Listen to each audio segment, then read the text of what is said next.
struggling, or if you're not pitching very well, then a doubleheader could be a downer. But I always like them.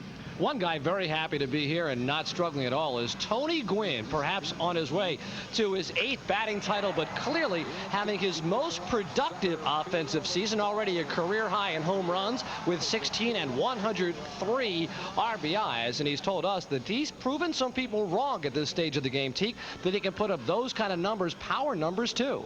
Well, I think that's the real difference in Tony Gwynn. The 381 average is no surprise. That's typical Tony Gwynn. But the home run and RBI numbers being both career highs already at this point in the season, I think it's a testimony to the fact that for the first time in a long time, Tony Gwynn has basically been healthy for an entire season and is able to put the power numbers along with the always good average numbers.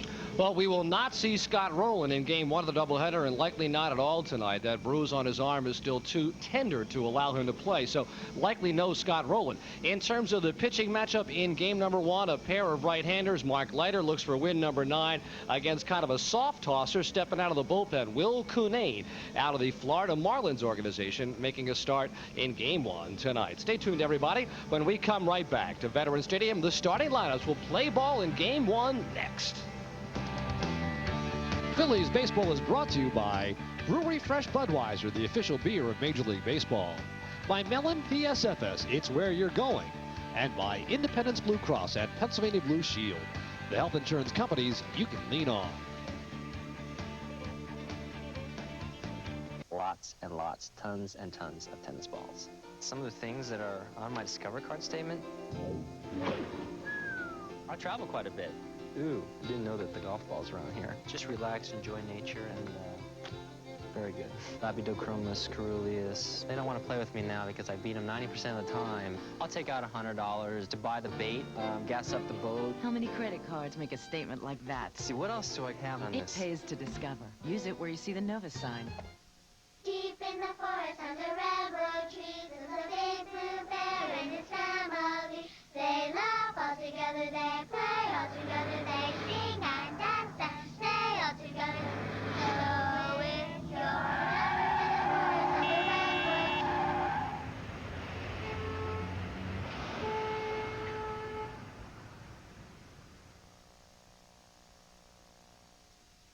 Midas, Auto Systems experts.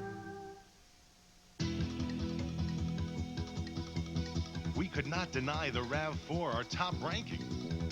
The RAV4 breaks expected molds. The RAV4 rides a great deal better than many a sedan. Handling in both RAV4 models is excellent. The all-new RAV4 recreational activity vehicle starts at only $15,118. Maybe we should start calling it the RAV4. Driving it is great fun. With my old health plan, I needed a referral to see my gynecologist. Now look, I'm a big girl, but the whole ordeal was kind of uncomfortable. But that was then. We switched to Keystone, you know, back by the Blues. They don't make me get permission to see my gynecologist. They understand that I can handle it myself whenever I choose. Direct Access, another innovation from Independence Blue Cross and Pennsylvania Blue Shield. Keystone understands women. Just about set for baseball, game 1 of our doubleheader from Veterans Stadium. Here's the Padres lineup as they'll face Mark Leiter, Kilby Olvera, Steve Finley, Tony Gwynn, Ken Caminiti, Wally Joyner back in the lineup after missing 4 games with a muscle pull. Mark Sweeney, Chris Gomez, Carlos Hernandez, and the pitcher Will Cunane. Defensively for the Phillies in game number 1, they have Rico Brogna at first, Mickey Morandini at second. Kevin Stocker is a shortstop. Kevin Jordan gets a start at third base. Mike Robertson gets a start in left field. Midre Cummings in center. Billy McMillan moves over to right field for this evening's first game. Behind the plate is Mike Lieberthal. And on the mound, 6'3", 210-pound right-hander Mark Leiter. Leiter making his 26th start of the year for the Phillies. He has an 8-13 mark with a 6.18 earned run average. Mark has had a decision in each of his last 10 starts, going 4-6 during that stretch. He's gone 3-2 though in his last 5 starts on a little bit of a roll. Lost to the Giants last Tuesday by a score of 9-5, and that game lasted just 5 innings, gave up 7 hits, 7 runs, walked 4, and struck out 5. So far, he's started twice against the Padres in '97. He's 1 win, no losses, with a 327 earned run average. And I guess on the downside for Mark, the big number that stands out is he has surrendered a club-leading 22 long balls. So important for Mark to keep the ball in the ballpark, give his defense a chance to make some plays. Phil's 21-18 since the All-Star break on a 4-game losing streak, a riveting series against Los Angeles, but the Phils lost all 3 ball games. Padres come to town on a bit of a downer as well as Kilvio Veras steps in and takes the first pitch high. Padres lost 2 of 3 in Pittsburgh and 2 of 3 in New York, and now come to Philadelphia for 4 on this 10-game road trip.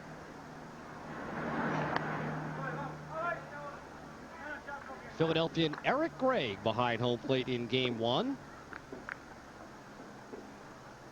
We had Frank Pulley listed as the first base umpire, but he is indeed at second with Gorman at first and Davison at third. There's the crew chief. 3-0 on Veras.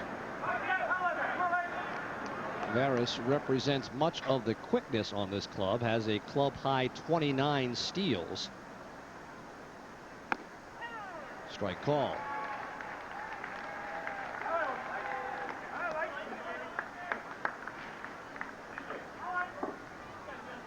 Phillies play him shallow and well around to the opposite field. He's on base to start the ball game. Leiter 53 walks in 138 innings. Now make it 54.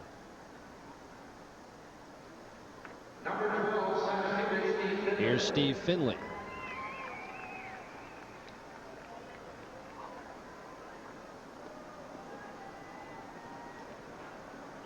Finley with good power numbers, 23 home runs, 79 RBIs, but the average a bit down from his career. Pulled foul, sounds like a broken bat. And it is.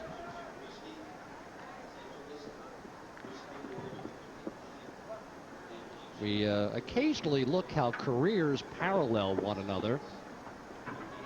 The Elias Statistical Bureau calls them 2 of a kind, and at the same point in the careers, here's how Steve Finley's career matches up almost identically with Gary Maddox, both very good center fielders as well. It's not bad company.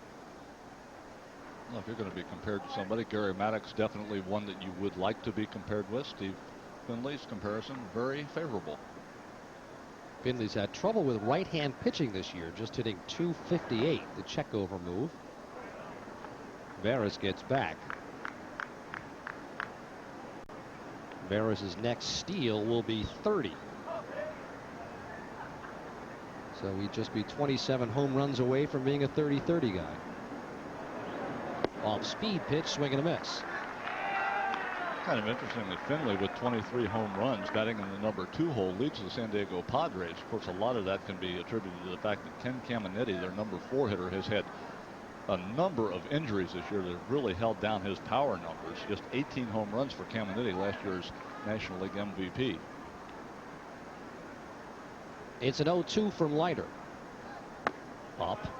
We're talking pregame with Tony Gwynn, who said that he expected to be a 2-hitter through the course of this season, but when Finley was beaten up a little bit early on, they put him in the 3 spot, and the RBI started piling up. So when Finley came back, they left him there. So it's kind of an unusual spot. Traditionally, Gwynn liked to hit 2.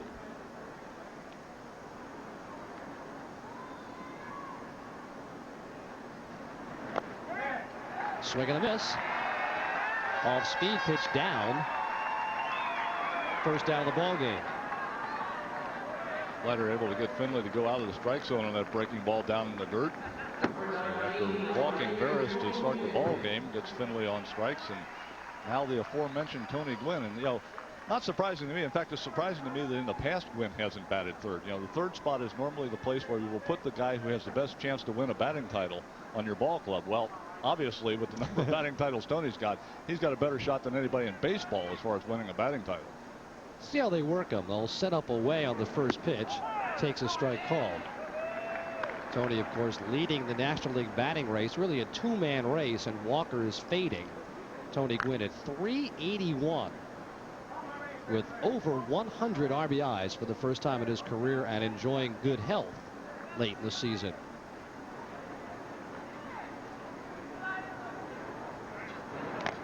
said, he has a little bit of a hard time picking up the ball out of Leiter since he's kind of funky with his motion. And you look up his career numbers, and he's batting .370. So yeah, well, he struggles a lot. Tony, he's always whining and complaining about the fact that he can't see the ball. He doesn't feel good. The heel hurts. Something's always wrong. But when you look up at the end of the day, he's got 2-3 hits every night. Down. It's 1-1. So if he wins this batting title in '97, he'll tie Honus Wagner for second on the all-time list, and that is an absolute who's who of batting average champions and Hall of Famers all. I was going to say that's a who's who of Hall of Famers is what that is. And whenever Tony Gwynn decides to hang him up 5 years later, put his name on the list of the Hall of Famers.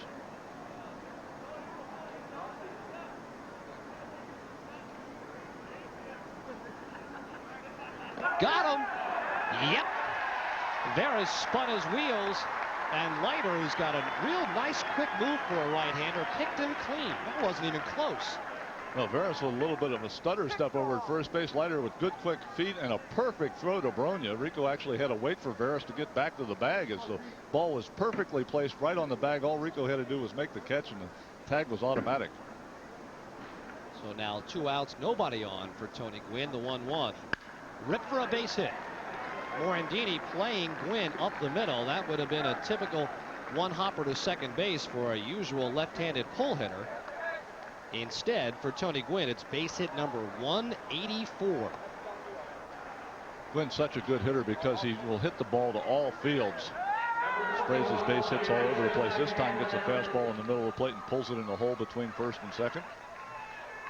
There's just no one way to pitch Tony Gwynn, nor one way to defense him. His batting streak is now at 7. That is a hitting machine. Ken Caminiti batting. Caminiti, his power numbers down a little bit.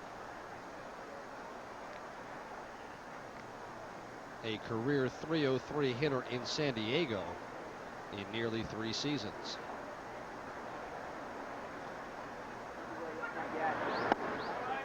A little bit low. 2-0.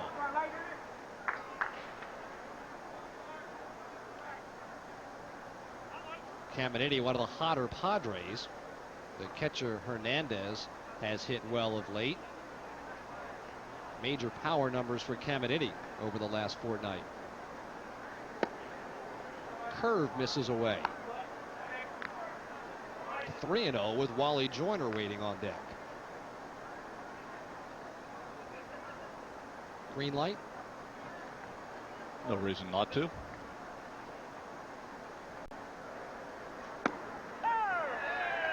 Strike called on the check swing. Caminiti had the green light right there. Was looking for a ball out over the plate. Check swing on that cutting fastball in on his hands.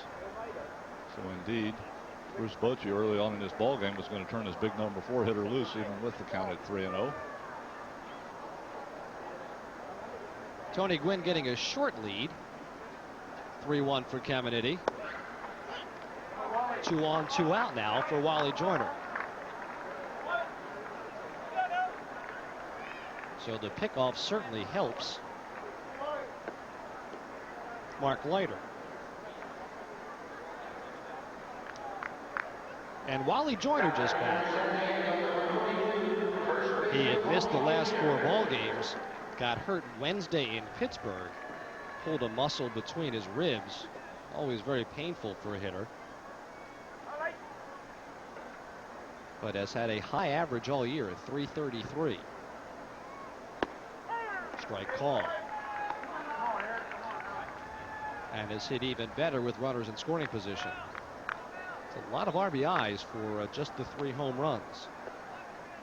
You know, a lot of times, Larry, when guys have back injuries or injuries in that rib area, they can come back and play, but they're really not able to really spin on the ball when they first get back. A little tentative about, you know, if that back is going to hold up for them. So Joyner probably a little bit tentative at this point.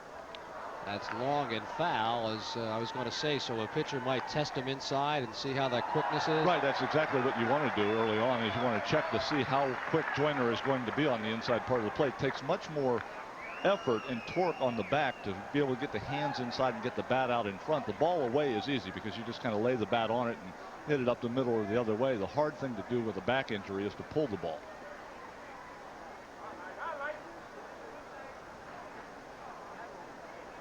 Lieberthal and Leiter having a little bit of a hard time getting together on this 0-2 pitch.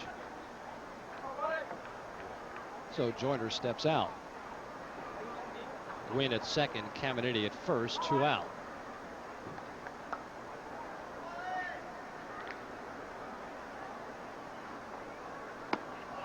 Well outside, so they show them that away, which you would think means they want to get him out in if they can. Well, you can come back in now, or you can go off speed away, either one. You know, when you're ahead in the count 0-2, it affords you a lot of options. It's why it's so important for pitchers to work ahead in the count. You can really, set the hitter up for what you want to do, as opposed to letting him dictate by being ahead in the count what you can do. They're coming on in. Just off the plate, 2-2. Leiter and Lieberthal decide to go to the inside part of the plate. Just missing in there. Good idea if that ball caught the inside corner. Didn't appear as if Joyner was going to have the ability to take a swing at it. Leiter and Lieberthal still having problems here early on in this ball game getting together on pitches.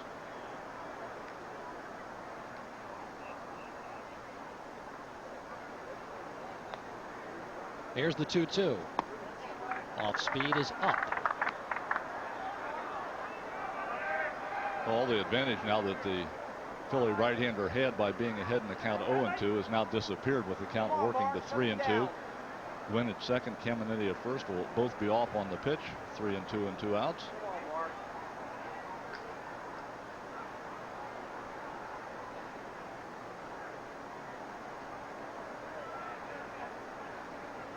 Runners go, ball 4.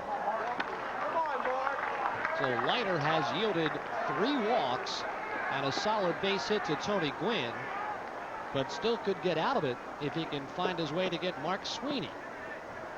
Terry Francona hoping his club can end this little 4-game downer. And they certainly need innings out of Leiter tonight, T.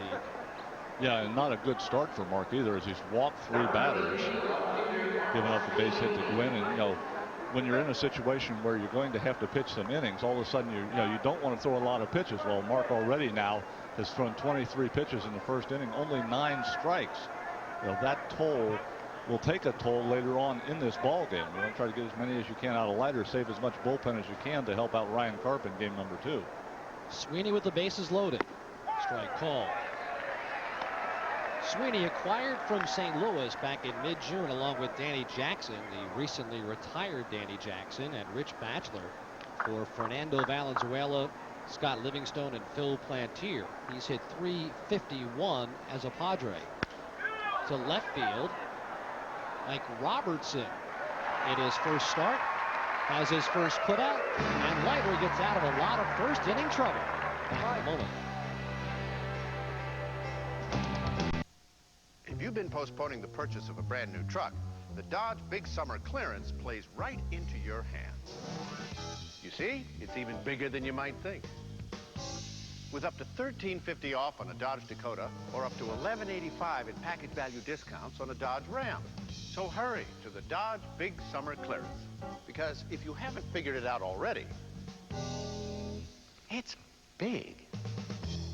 See the friendly Dodge dealer near you. Budweiser. I can't believe they went with the frogs. Louis. Our audition was flawless. Louis. We did the look. Huh? We did the tongue thing. Mm-hmm. That was great. Louis, frogs sell beer. That's it, man. #1 rule of marketing. The Budweiser Lizards. We could have been huge. Hey, there'll be other auditions. Oh, yeah, for what? This was Budweiser, buddy. know. This was big. Those frogs are gonna pay. Let it go, Louis. Let it go. Free workout jacket for fans 14 and under. Compliments of Bell Atlantic Mobile when the Phillies play the Reds Sunday, September 14th at 1:35. Great seat location starting at just $5. Call 463-1000. Bottom of the first, Phil's coming to bat to face Will Cunane. Here's the lineup they'll use in game one. Midre Cummings, Mickey Morandini, Rico Bronia, Lieberthal batting 4, Billy McMillan 5, Kevin Jordan, Mike Robertson, Kevin Stocker, and Mark Leiter. Defensively for the San Diego Padres, they have Wally Joyner at first, Kilvio Veras the second baseman, Chris Gomez the shortstop, Ken Caminetti at third, Mark Sweeney is in left, Steve Finley in center, Tony Gwynn is the right fielder, Carlos Hernandez behind the plate in the first game, and on the mound 23-year-old right-hander Will Cunane. Cunane making his 7th start and 45th appearance overall for the Padres, has a 6-2 record with a 5.29 earned run average. Padres selected Cunane from the Florida Marlins in this past year's Rule 5 draft. He has been a part of their roster the entire year. Facing Midre Cummings, and a strike called.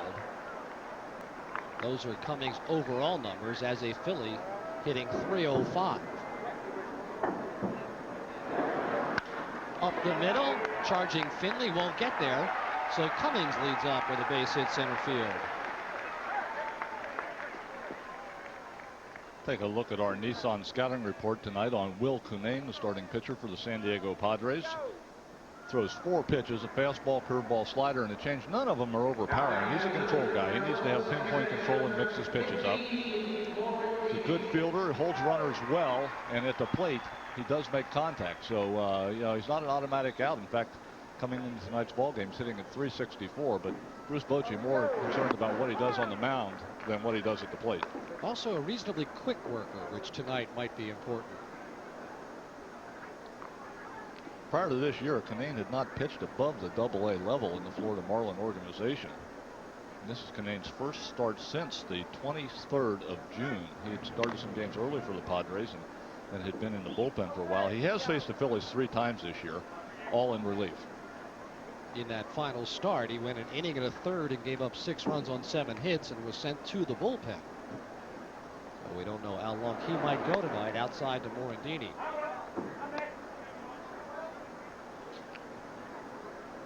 Mickey has that average over 300 at 302, courtesy of a red-hot month of August.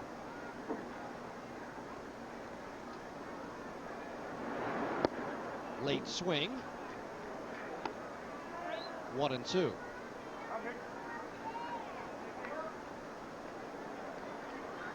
Mickey leads the club with 36 doubles.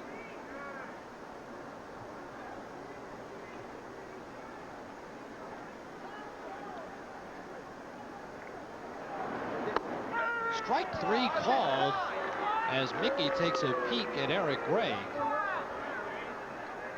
Bit of a high strike on the inside edge, Teak. Well, we'll take a look right here at this tailing fastball by Cunane. Starts off on the inside of the plate and then tails back over right around the belt area. It's Mickey looking. And Mickey is trying a little wink to Eric Gray as he heads back to the dugout. So a little tailing fastball. Well, we said that Cunane is not overpowering. He mixes his pitches and moves them around. That's exactly what he did to Morandini. Cummings goes. The throw is on time. Hernandez, a very good arm. The throw just to the left field side. And the sweep tag made by Gomez. Good pitch for Hernandez to throw on up and away. Gives him a perfect clear shot to second base. Does leave it a little bit on the third base side, but Gomez able to make the swipe tag just in time. Take a look. Did he get it there? Yes, he did. Just before Cummings got the foot to the bag. Straight back by Bronya.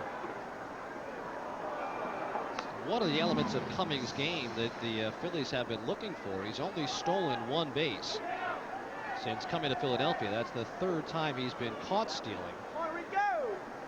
He's hitting .310 now as a Philly, but has not begun to steal bases as yet. Off speed pitch swung through by Bronya.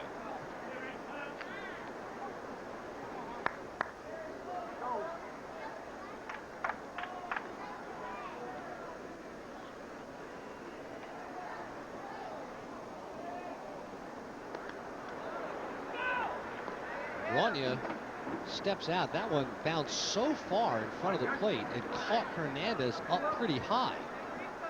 Yeah, this is a major miss right here. You see Hernandez trying to get over in front of it. Of course, if it weren't 2 strikes on Bronya, Hernandez wouldn't have to worry about that if the ball got by. But with 2 strikes just in case Rico swung, Hernandez felt that he had to go over and try to block it.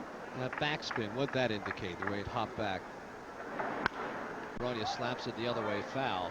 When that ball hit, it kicked toward the right-hand batter's box. It was a breaking ball that he just overthrew way out in the dirt, and it has an overspin on it, so when it hits, it jumps back the opposite direction. That's why catchers despise pitches that bounce that far in front of them. You know, if it's a short hop, it's not going to move very much. They can handle it, but the long ones, they just really have no idea where it's going to go. High, fair ball, Caminiti near the line. Out number 3. So we're through 1 inning at Veterans Stadium, scoreless.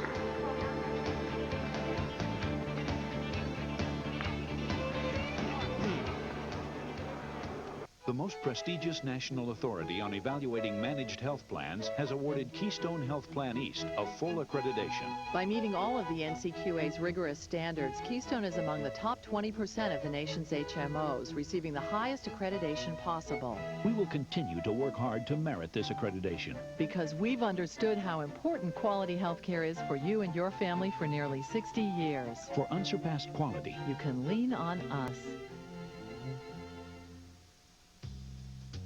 Where you're going, you need more than you can get from just any bank. You need Mellon. At Mellon, we offer a full range of loans designed to help you get from here to there and everywhere in between. Right now, you can get great low rates on our home equity loans. So stop by any of our offices or call us at 1-800-MELLON24. Mellon, it's where you're going. I teach first grade. I teach high school classes. As soon as school gets out, we pack up our camper and we start out traveling. We get Scotty's schedule and we decide where we're going to go. We're all loaded up with groceries and clothes and the dog. And we'd much rather be out in the woods than we would downtown somewhere. We love to follow them. We like to see the different ballparks. Other guys might think, well, gee, his parents are camping instead of in motels like ours. But to Scotty, he's used to that. He'd be surprised if we didn't. Now it's just a matter of days until the world champion Yankees come to Veterans Stadium for their historic meeting with the Phils. The final interleague games of the season begin Monday, September 1st, an afternoon contest. Tuesday the 2nd, Wednesday the 3rd. Make plans to come out. Order your tickets easily by phone, 463-1000.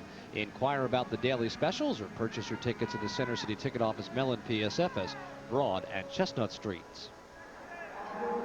Yep, the Yankees are coming with Charlie Hayes. Some other old friends. Top 2.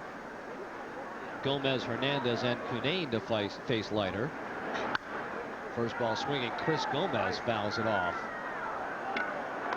Solid year for Gomez, who came up through the Detroit organization. Traded for Andujar Cedeno middle of last season.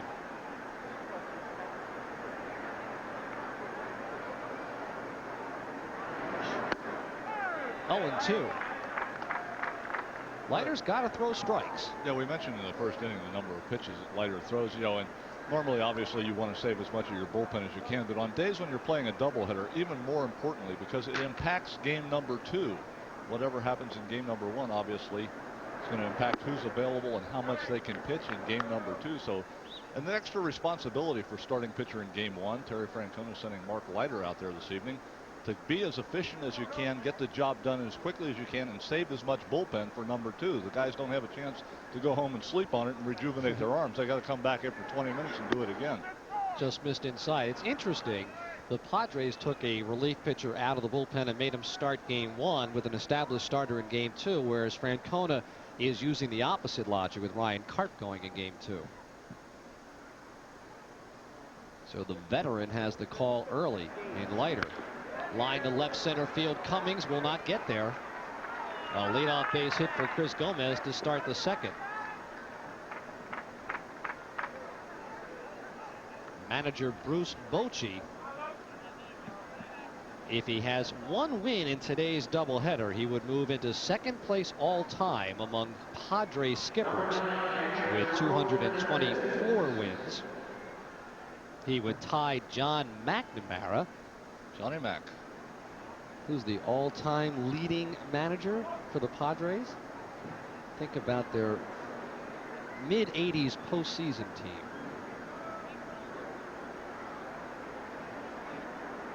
Carlos Hernandez stands in, goes the other way. Bronya has one there. The throw back is in plenty of time.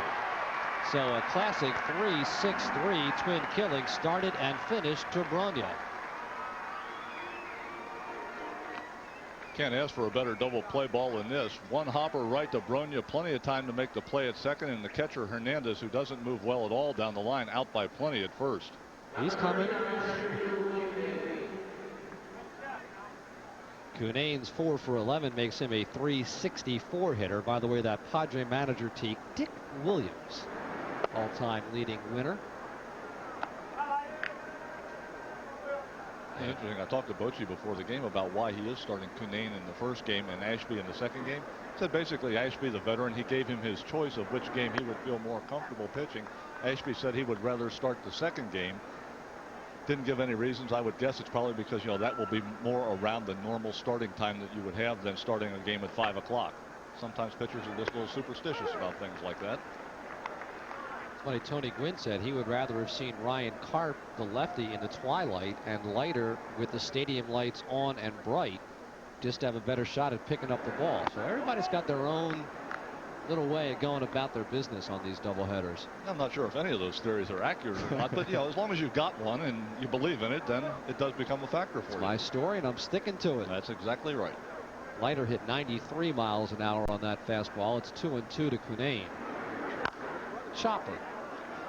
Foul ball. Still 2-2.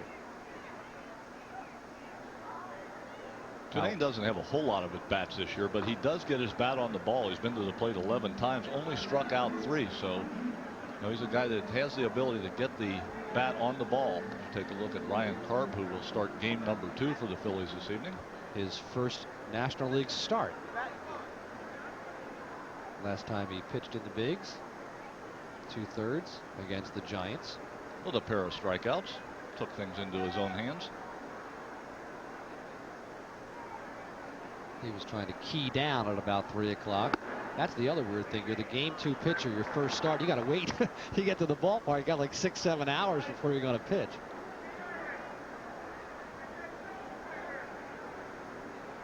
Count rides full to Cunane.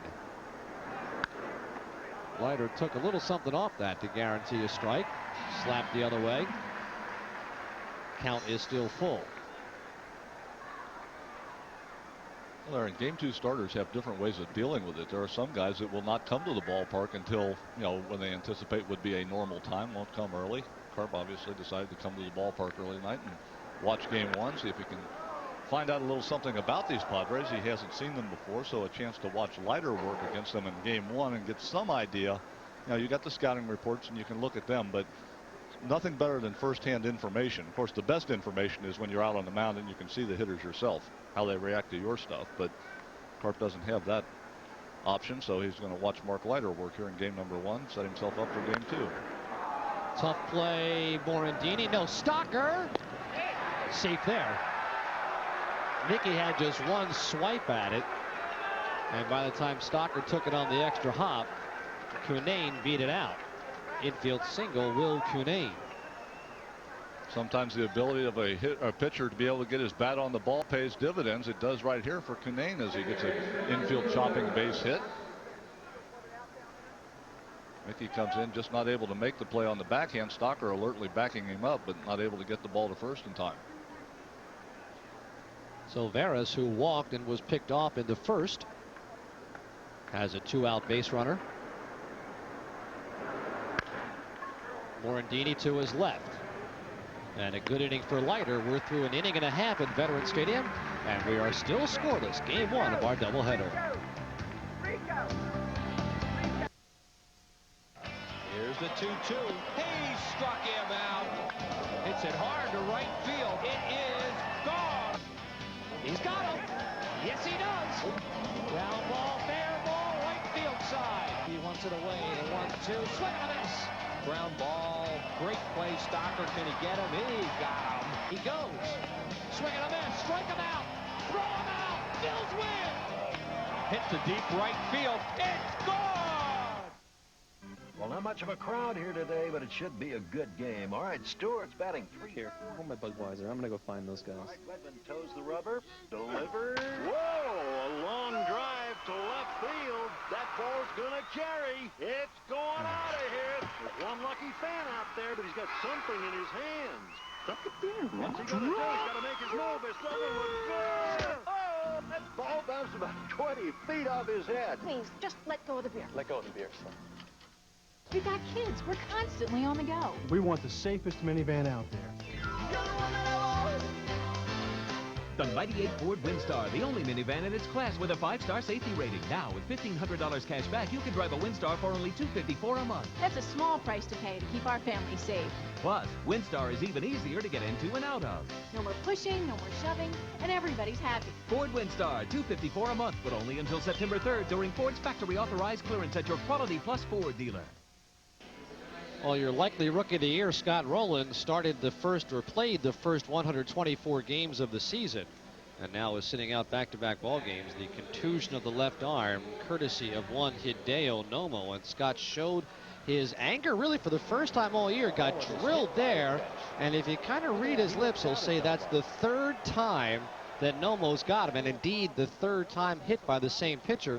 Start to get a little bit perturbed by that, I might imagine, T. Well, Rowland hit now 11 times this year, and he's taken a couple of them on that elbow as he, hangs in there. The reason why he's such a good hitter is he stays in there on that breaking ball and doesn't give ground on the pitches that start on the inside part of the plate.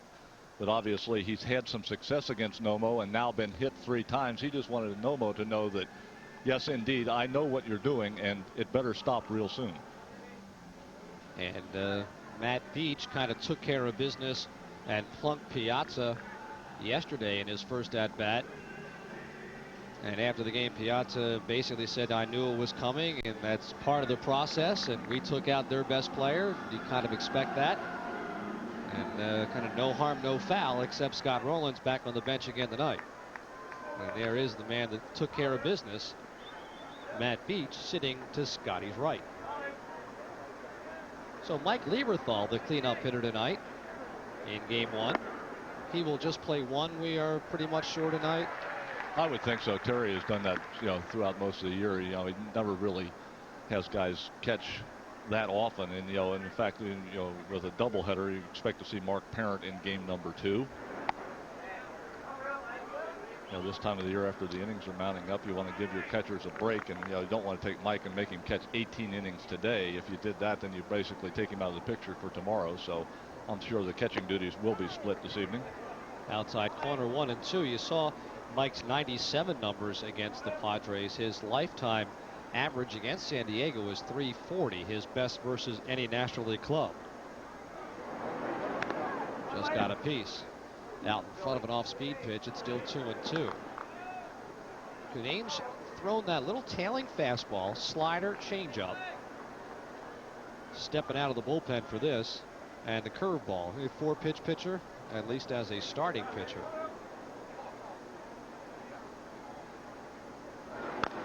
Off his foot. Still 2-2. Oftentimes you see, Teague, pitchers that are in between bullpen and starting have different repertoires based on what their jobs might be. Well, if you're in the bullpen and you're pitching middle relief or short relief, obviously you're not going to be in there very long. Hitters aren't going to see you 2 or 3 times a game, so therefore you can pretty much just take your best stuff and take it right at them because they won't have a chance to gear in. As a starting pitcher, you have to kind of set up the next couple of bats. Cunane overthrows that fastball well outside. So as a starting pitcher, I would think Cunane would be more apt to use all of his pitches as opposed to a relief role where he would probably just use 1 or 2 of them, whichever ones are working for him well that night. Fastball 92 miles an hour and overthrown, as Teague said, so the count is full. He walked him. So in each of the 4 half innings thus far, the leadoff man has been on. Here's Billy McMillan. With Lieberthal at first base, McMillan playing right field tonight in game 1. against Cunane.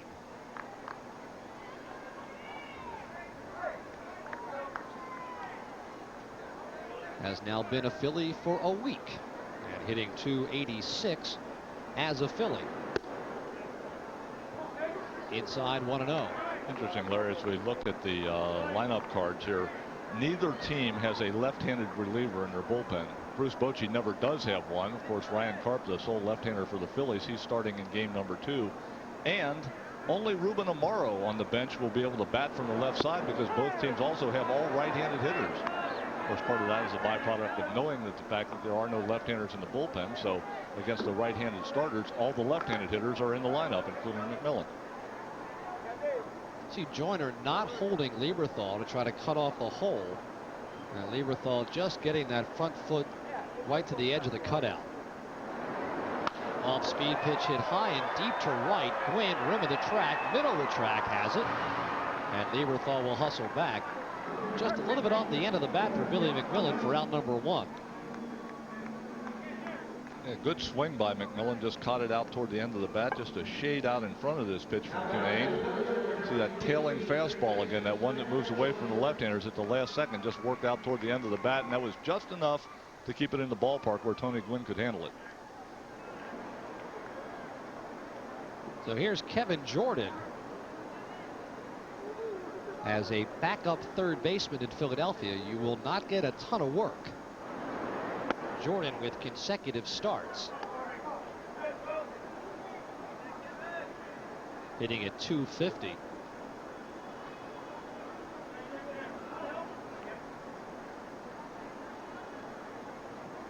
Padres play him straight away. Off the hands. Caminiti looks like he'll have room. And does. Out number 2.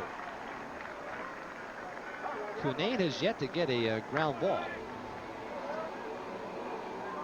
He's using that tailing fastball very effectively. We saw him move it away from McMillan. He hits it on the end and use that same pitch on the inside part of the plate to Kevin Jordan to jam him and pop him up into foul territory. As we mentioned, not an overpowering type pitcher, so he uses the movement and location of his pitches to get hitters out as opposed to just raw power. And a little bit of a conference, I guess, to talk about a hitter that Hernandez and Cunane know very little about, Mike Robertson. Robertson added to the roster to take the place of the disabled Greg Jeffries, getting his first start in left field tonight. Ball 1 away. Robertson acquired out of the White Sox organization in the trade for Gene Shaw, the one-time standout from Villanova. It has a bit of an unusual grip and hand location with that finger extended. And a strange interlock. As you notice, Larry, that finger was extended, but when the pitch comes ready, gets ready to come toward home plate, then all of a sudden that finger wraps back down around the bat. It really doesn't matter how you stand there. It's what position you're in when the bat starts going forward. That's likely some form of timing device for him. This is what he's comfortable with. He really seems to squeeze those wrists together, try to get that top hand over. He popped up as a pinch hitter yesterday in his Phillies debut. 3-0. Taking all the way, it's 3-1. Watching closely is Hal McRae, Phillies hitting coach, who rarely tries to change his style, just likes to refine what he's been dealt. High in the air to short left field, where Sweeney has it, out number 3. All fly balls thus far for Will Cunane. We're scoreless through 2.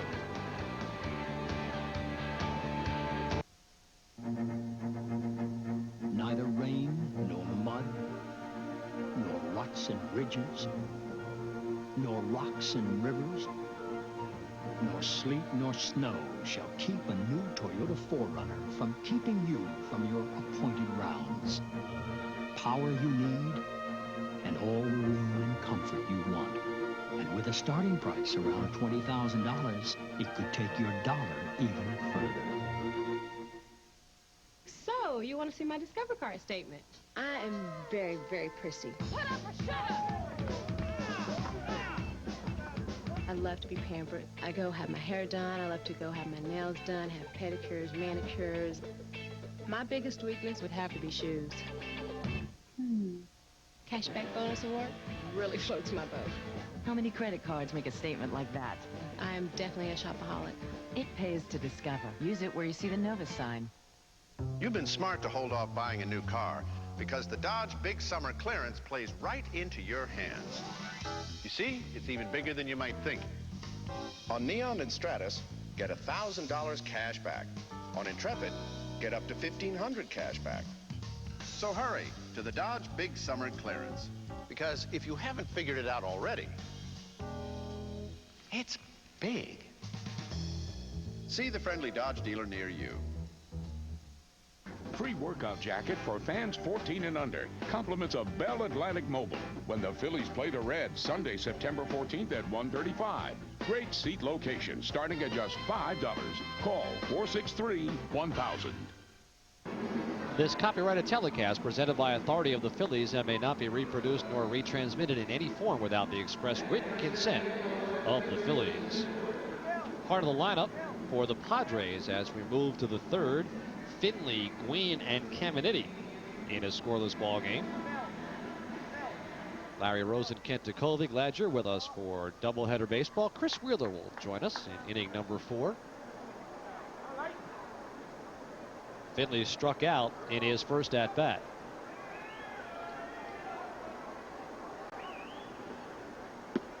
Off-speed pitch, strike one. Finley's now 32 years of age. A year ago set career highs in virtually every category. Hit 30 home runs. Scored 126 runs. And that's low.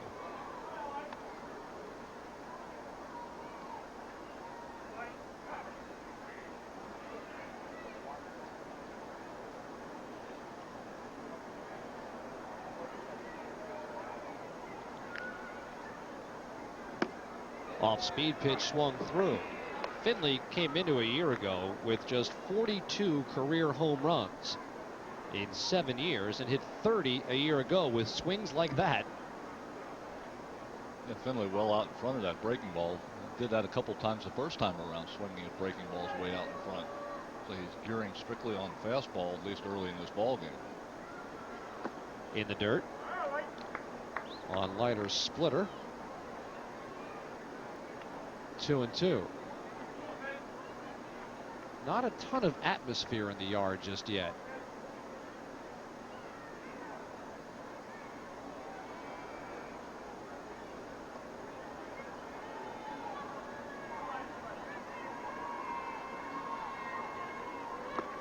Good pitch, struck him out.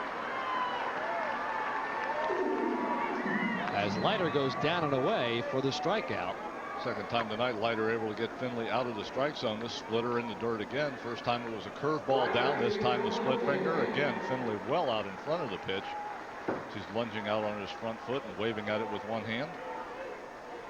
Those kind of swings will send you back to the bench.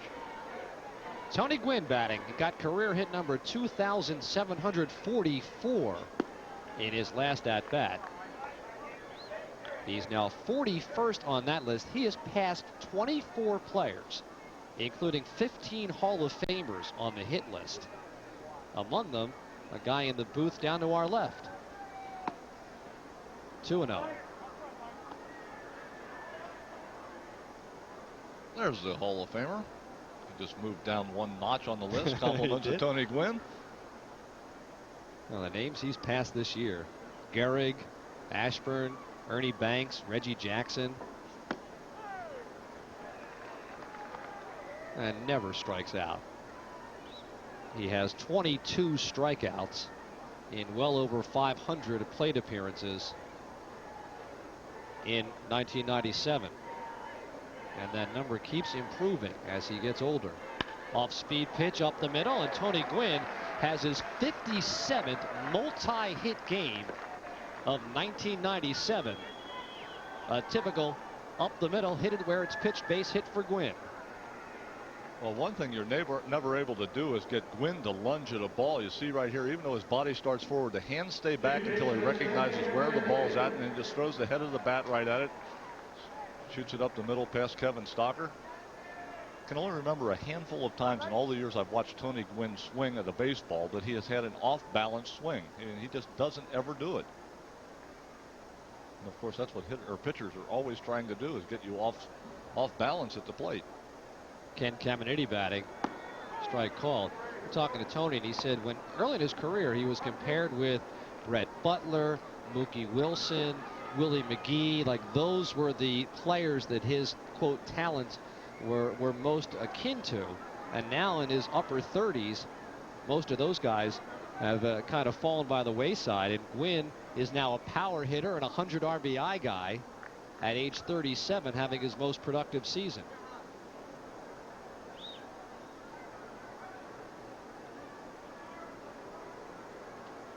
He last was at the 400 mark on July 14th.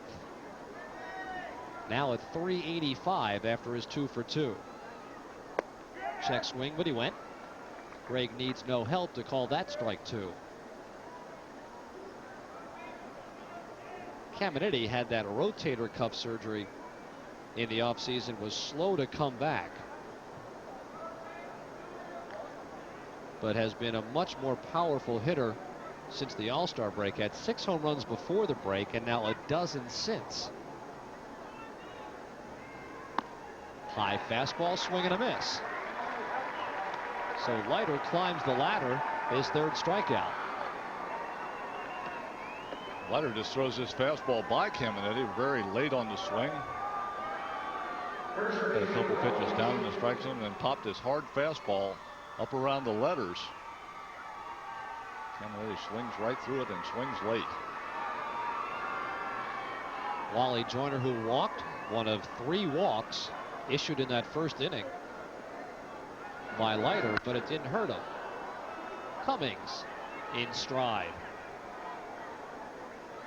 And the Padres are gone in the 3rd. We'll go bottom of the 3rd of a still scoreless ball game. When I call, I may need a lot of answers. Almost any question you might have, we can answer. From how much your bill is, the date that the bill's mailed out, the date that it's due, any past due balances, if you have any questions about whether we receive payments, any type of usage, we can tell you how much different appliances would cost to use. We can even tell you how much it costs to run your hot tub. Good morning. Thank you for calling Pico Energy. My name is Judy. How may I help you? Budweiser withstood the test of time. It has over 120-year heritage. That heritage is there for one simple reason: because of the people behind the brand Budweiser, and most importantly because quality was never compromised. Beer is like a food, and just like any natural food with no additives and preservatives, fresh food does indeed taste better. A beer is the best it will ever be when it leaves the brewery. You can look exactly at how fresh Budweiser is through our born-on dating system. It tells you when that product was made and how fresh that product is in the marketplace. There's a lot of pride and tradition in the beer business, and that's what we're about. We're about people, about families, and about selling the highest quality beer products in the world.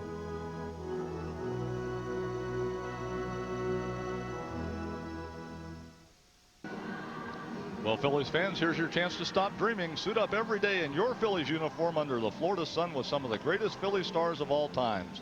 A special 15th anniversary Phillies Dream Week. Reserve a space now. Call 215-938-1200. That's 215-938-1200. Join us for Phillies Dream Week. Bottom of the 3rd, still scoreless ball game. This is the 8th time in history the Phils and Padres have played a Veterans Stadium twilight doubleheader.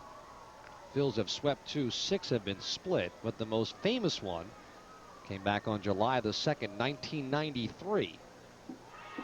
And around our place, all you've got to do is say 4:40 in the morning, and everybody remembers that game as Stocker swings through the first pitch. There were 3 rain delays in that first game. Second game didn't start until about 1:45 in the morning and ended on a Mitch Williams base hit 12 hours and 5 minutes after the first game was scheduled to start, as Stocker slaps a fly ball the other way to Sweeney for out number 1. And as we say that, the skies cloud up instantaneously. Don't even think about it.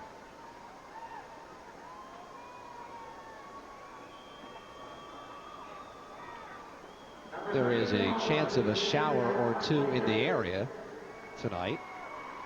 Nothing threatening, though. Not a 440 kind of threatening. No. We're going to play 18 innings straight on through, Larry. Think positive. I do. Here's Mark Leiter, a 128 hitter, 5 for 39.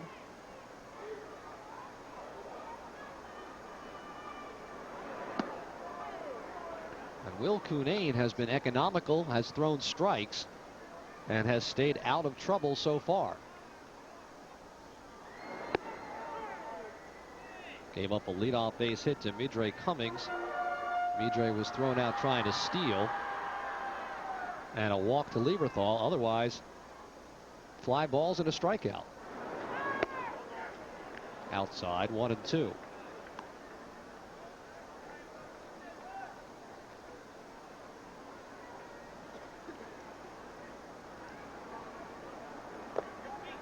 Swing and a miss. An unusual kind of herky-jerky motion from Cunane had Leiter way out front of a slider down low. Game 2 will come up immediately following our first ball game. It'll be the first ever National League start for Ryan Karp against former Philly farmhand and former Philly Andy Ashby. Game 2 following this one. There is Ryan Karp watching very closely.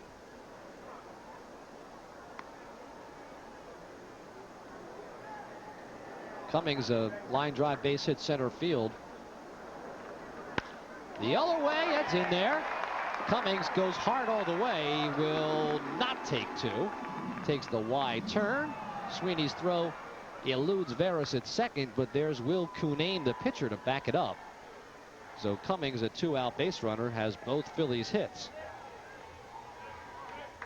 Cummings with a pair of hits on the evening. A pretty good tailing fastball by Cunane right there, actually out of the strike zone, but Cummings, with the discipline to hit it the other way, able to get it over Caminetti's head into left field. Sweeney, who was shading him over in that area, got to the ball quickly. Therefore, Cummings not able to get himself into scoring position with 2 outs. See the ball short hops past Veras, but Cunane was there to make the play. Morandini, a tapper over the mound. Gomez charges, plants, throws, got him. Good play by Gomez on the first ground ball thrown by Cunane. 3 scoreless innings in the books. With my old health plan, I needed a referral to see my gynecologist. Now look, I'm a big girl, but the whole ordeal was kind of uncomfortable. But that was then. We switched to Keystone, you know, back by the Blues. They don't make me get permission to see my gynecologist. They understand that I can handle it myself whenever I choose. Direct Access, another innovation from Independence Blue Cross and Pennsylvania Blue Shield. Keystone understands women.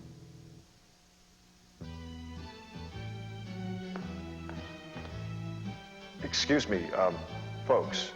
I don't mean to judge, but it looks like you could use a little more excitement in your life. What do you say?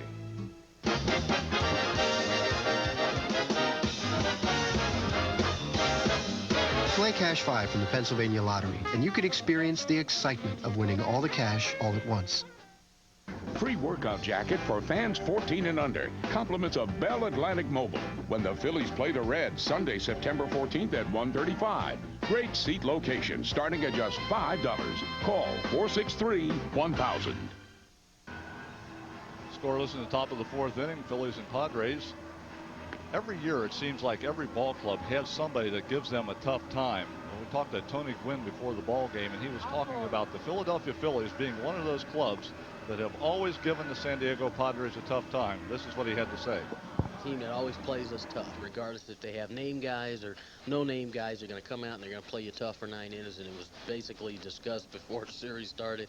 And they basically came in and just manhandled us for 2 days, and since then we haven't recovered from that. And so, but that's baseball. You know, in my mind, those things are going to happen. You know, there are certain teams during the course of the year that when it gets right down to the heat of the battle, you don't want to mess with them. You don't want to play them. Pittsburgh and Philly are those 2 teams for us.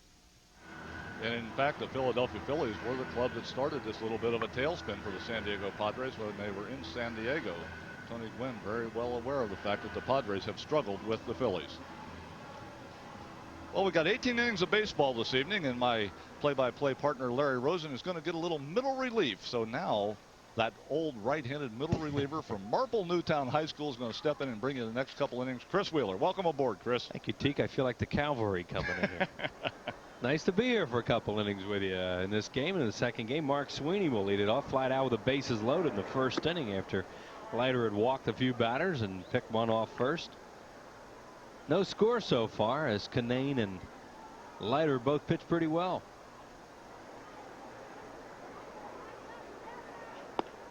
Outside will be Sweeney, then Gomez, Hernandez, and then you get down to the bottom of the order with Will Canane, the pitcher, due to bat 4th in the inning. First of 2 here at Veterans Stadium, a make-up doubleheader. Phillies in San Diego.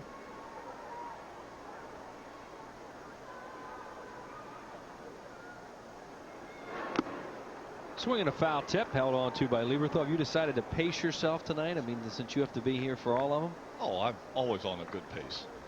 Pace is not a problem. Well, you wouldn't have liked it that night I did a doubleheader with San Diego with Jay Johnstone. We just talked about that one, and you're right. I was glad I wasn't here. Baby, was that a long night. 12 hours and 5 minutes. And that didn't include the pregame. 2 balls and 2 strikes. But you weren't counting. Oh. But yeah, it was all worth it, right? Thank you, John Slobotkin down the truck says it was all worth it. Yeah, it was that year, 1993. Swing and a foul ball. Tagged out is the hitter Sweeney, so another strikeout for Mark Leiter. 1 out here in the 4th inning. Leiter's 4th strikeout of the evening. All 4 of them he gets in the same place, breaking balls and splitters down in the dirt. Getting ahead of the Padre hitters and getting the fish at the low pitches. He walked 3 in the first inning, hasn't walked a batter since, as he seems to have settled into a least decent groove here. Here's Chris Gomez, the shortstop, single to center his first time up. Kind of interesting that piece you had on Tony Gwynn as I was coming in here. I think nobody would appreciate that more than Francona, Terry Francona, who is all he's asked of his ball club this year is to try and play as hard as they can. I mean, he knows better than anybody they're short of talent as far as a 25-man roster goes, and all he wants them to do is try and be competitive. And they have done that for him over the course of the year. I think that's one thing that Terry has continually talked about through the good times and the bad times, is the fact that, yes, indeed, we may have struggled, but our ball club has worked hard the entire time, and that's really all you can ask of a ball club. Yeah, Tony Gwynn there talking about the Phillies and the Pirates. He had a lot of trouble with the state of Pennsylvania as his ball club, evidently. Obviously, Tony Gwynn doesn't know that the one team that used to kill me was the San Diego Padres. He probably got a hit or 2 off. Yeah. Well, the worst part about Gwynn was it wasn't that he got base hits. He always hit them right back between my legs. He wouldn't hit a little flare to left or line drive to right. He hit line drives right through my legs, right up the middle. Yeah, that would make sense. Throwing him sinkers away, and he tried to hit it back through the middle on you. And he did. Ball 2 strikes now on Gomez with 1 out. Nobody on base in the 4th inning. Scoreless. First game of a TKnight doubleheader here tonight at Veterans Stadium. Breaking ball and a swing and a miss.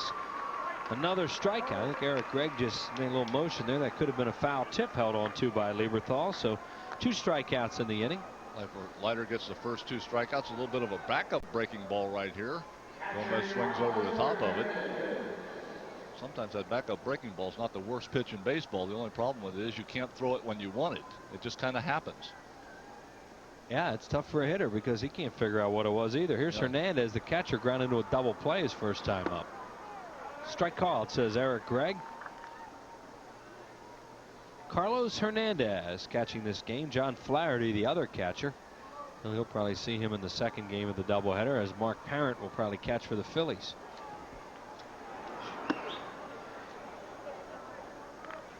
1 ball and 1 strike now on Gomez. 2 outs and nobody on base. Phillies with 2 hits in the ball game. San Diego has 4.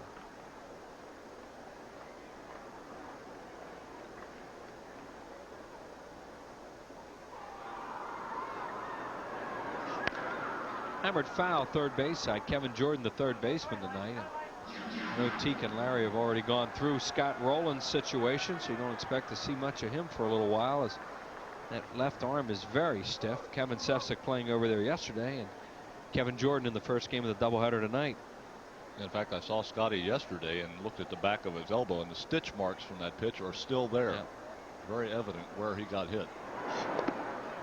Everything on there but Mr. Coleman's autograph. Yeah, I mean, we were doing that game the other night, and I had forgotten that Nomo had hit him twice already, and you just knew something, there was something more to it. And obviously it progressed into that as the night went along, and then again yesterday. Of course, Scotty had hit Nomo once. Usually hitters don't get their chance to get even. Scotty took it in his own hands and hit a line drive off Nomo out in Los Angeles. Which he probably didn't like. Not like you can aim at him. 3 balls and 2 strikes. Pitcher Canane waits on deck. Want to get Hernandez out of the way here. Lead off with Canane next inning.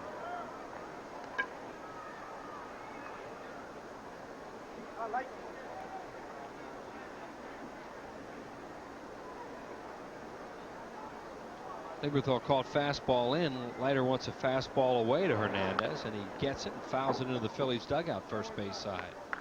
Phillies need innings out of him tonight. They're a little short in the bullpen because they need Carp for the second game, so just 5 right-handers available, and the worst things would be in the first game of a doubleheader is to lose your starter early.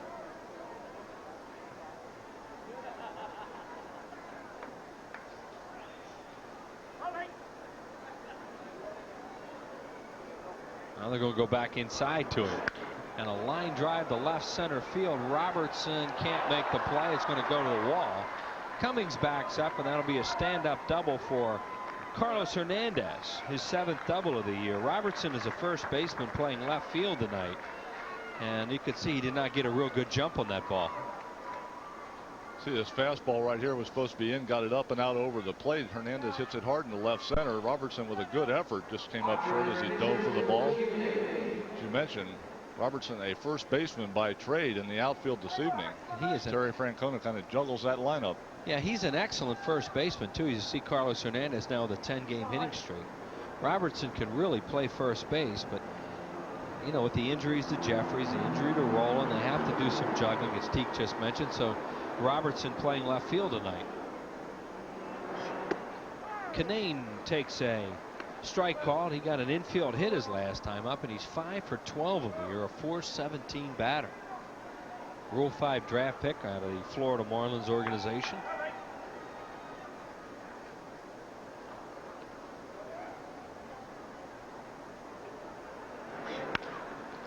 Nubs one, cut off there by Leiter. He'll throw him out. No runs, 1 hit, no errors, and 1 left. You are watching Phillies baseball on Sports Channel. No score as we go to the bottom of the 4th inning. Here's the 2-2. He struck him out. Hits it hard to right field. It is gone. He's got him. Yes, he does. Ground ball, fair ball, right field side. He wants it away. The 1-2. Swing and a miss. Ground ball. Great play. Stocker. Can he get him? He got him. He goes. Swing and a miss. Strike him out. Throw him out. Phil's win. Hit the deep right field. It's gone.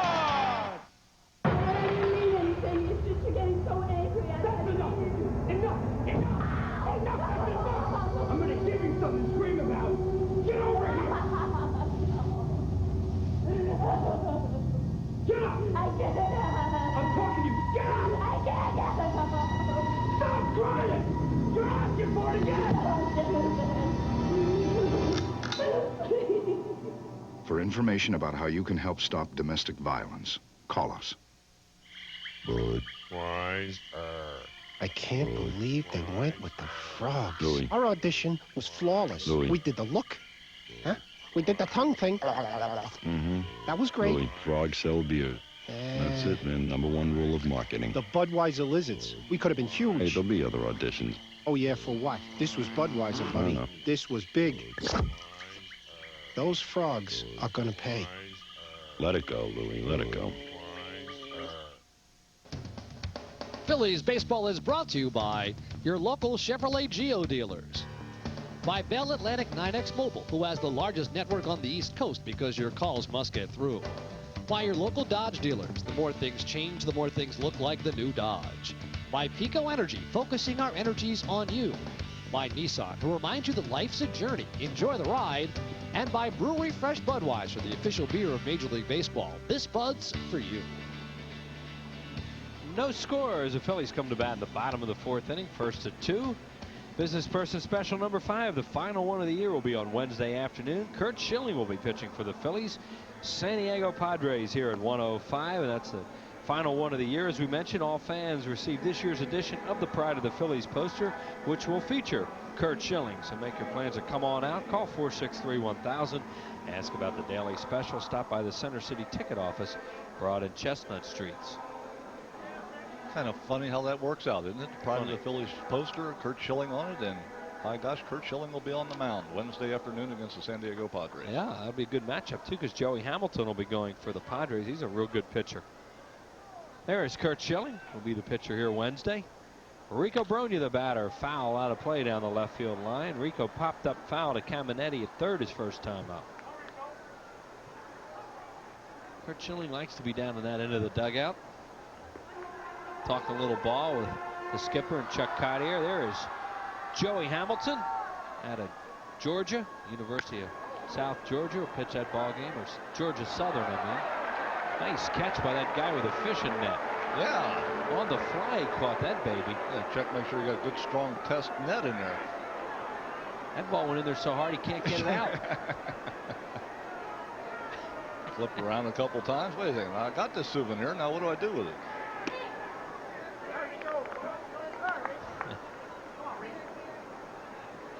Take a look at Joey Hamilton in the Padres dugout. You mentioned Schilling down by the manager. Hamilton looks like he's in a penalty box down there at the end of the Padres dugout. Would-be cameraman, huh? Yeah, well, you know, always got to prepare for your next career just in case. Never know when one of those arm injuries is going to come up. Joey Hamilton, a former #1 pick. Here's a 2-2 now to Rico, and it is low. Hernandez came firing out of there as if he thought he might have had a strikeout. And now Brogna wants the home plate umpire Eric Gregg to check out the baseball, which he will do. And he's going to give Hernandez a new one. Rico Brogna saw something in that ball he didn't like. Will Kinane, the youngster who never pitched higher than Double-A baseball prior to this season. Padres took a chance on him, and he's done a good job for them as a starter and a reliever, and he walks. Rico Brogna to lead off the 4th inning. That is walk number 2 issued by Will Kinane. That'll bring up Mike Lieberthal. He walked leading off the 2nd inning, then was stranded. Lieberthal batting in the 4-hole today. This is the 3rd time in 4 innings that the Phillies have had their leadoff runner on base, have not been able to chase anyone across the plate yet. Going to take another run out right here in the bottom of the 4th. Strike call to Mike Lieberthal by Kinane. Lieberthal, McMillan is on deck. Kinane started quite a few games for the Padres early in the year, but he's been back in the bullpen. He did not have a whole lot of success as a starting pitcher. Well, you would think just by looking at Kinane that stamina would be a problem for him. It's 6'2" and 165 pounds, not a real big guy. Especially when you get in those hot months of June and July. You know, the heat takes a toll on a pitcher. You usually look for the guys who are a little bigger physically to be able to go out there and give you 7-8 innings. Kinane not one of those types of pitchers. Breaking ball popped up shallow right field. Tony Gwynn coming on in. And there's one out. Saw a shot of John Vukovich going through the signs. It was nice of Vuk to stick around to the 4th inning today. A little early exit yesterday. There he is. No comment. You guys can have your own little running battle. That's fine with me. Third base umpire Rich Rieker threw him out of the game for demonstrative. for being way too demonstrative. I said, what did you say to him? He said, I didn't say anything. I said, I was just hopping around patting my leg. Didn't have time. Didn't have time to say anything. Says they better not find me for that. Here's McMillan, who flied out to right and deep on a changeup his last time. There's a base hit to center field. McMillan hit it hard. Bronya will stop at second. Finley, a good outfielder, right on that one.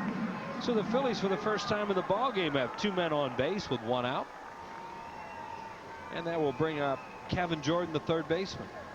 Phillies left-handed hitters starting to adjust a little bit to that tailing fastball by Cunane as they're staying back on it and hitting it the other way. You see right here, McMillan stays back on it and lines it over the shortstop Chris Gomez's head into left field. He looks like he's trying to sink a lot of balls. An occasional changeup, curveball. Yeah, and he's got a real good tail on that fastball. He got Morandini in the first inning on one that tailed back in over the inside part of the plate, and actually got McMillan the last time fly out to right field deep on a ball that tailed away from him, caught it out at the end of the bat. So it seems like, you know, you haven't seen a whole lot of Cunane, but they're starting to adjust to the fact that that fastball now tails away from the left-handers into the right-handers. Kevin Jordan popped up to Caminetti, foul his first time up.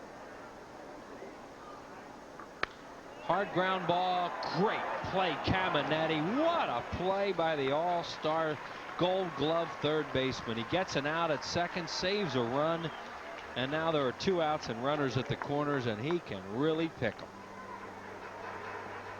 Caminetti has had some physical problems, but it has not affected his fielding whatsoever. As you mentioned, the Gold Glove third baseman, and this is why. Spinning from the seat of his pants, a perfect throw to second base for the force out. It's tough enough to get to this ball, but then when you're on your rear end to be able to throw a strike, you got to have a strong arm and pretty good balance. Ken Caminetti, outstanding play.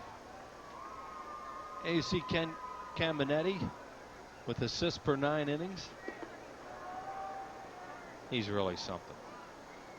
And one thing about him, I mean, you know, he's a dirty uniform player. There you see his errors, 18. You know, Scott Rowland has a lot of errors. There are some third basemen who are going to put up some errors because they get to a lot of balls, and then they wind up with some errors on balls that, you know, most people don't even think about getting near. Well, they get the balls that other people don't get to, and then all of a sudden you're making off-balance throws, and that's a lot of times where those throwing errors come from.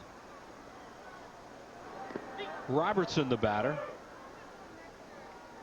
Mike Robertson spending the year at Scranton Wilkes-Barre, acquired by the Phillies in the Gene Shaw deal. And Robbie did not hit a whole lot his first month of the season, then picked it up to a .298 clip with 12 homers, 72 RBIs when they called him up. He's 0 for 2 now in a Phillies uniform. Popped up as a pinch hitter yesterday and hit a fly ball to left in the second. He swings and misses. Robertson was with the Phillies in spring training, so being called up now isn't all that strange to him because he knows a lot of people on the ball club. He was with the Phillies all during the spring.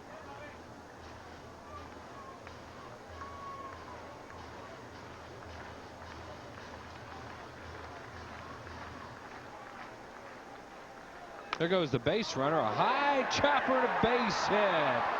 They won't get anybody on this. Mike Robertson with an infield single knocks in a run with his first hit, and the Phillies lead it 1-0.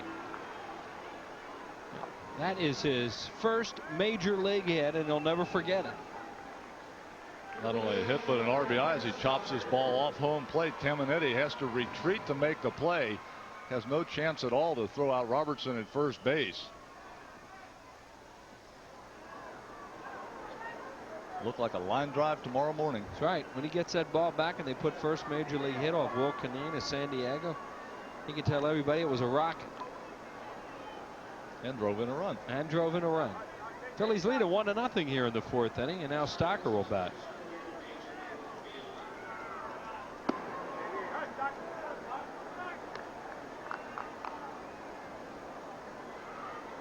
Kevin Stocker flied out his first time up. There you see the base runners. Kevin Jordan on at second, and Mike Robertson, the runner at first base. And outside with a sinker, 2-0. On deck is Mark Leiter, the pitcher.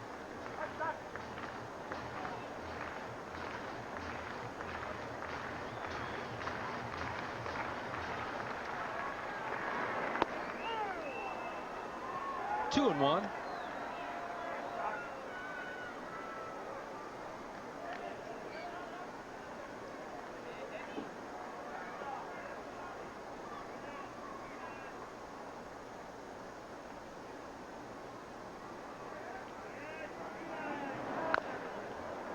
And Stocker fouls one off first base side. Phillies with 2 hits in the inning. And the leadoff walk comes back to hurt Kinane. As Tekin mentioned, the Phillies had the leadoff man on 2 prior times of this inning, hadn't hurt him. You keep putting the leadoff man on, the odds are sooner or later someone's going to get a run.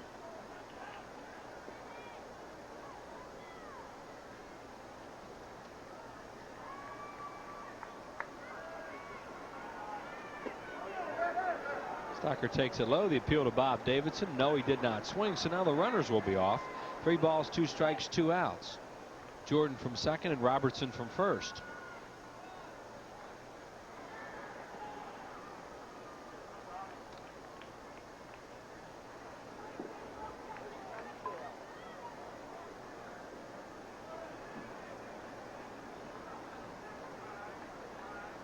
They go, and Stocker hits it foul first base side, says Brian Gorman.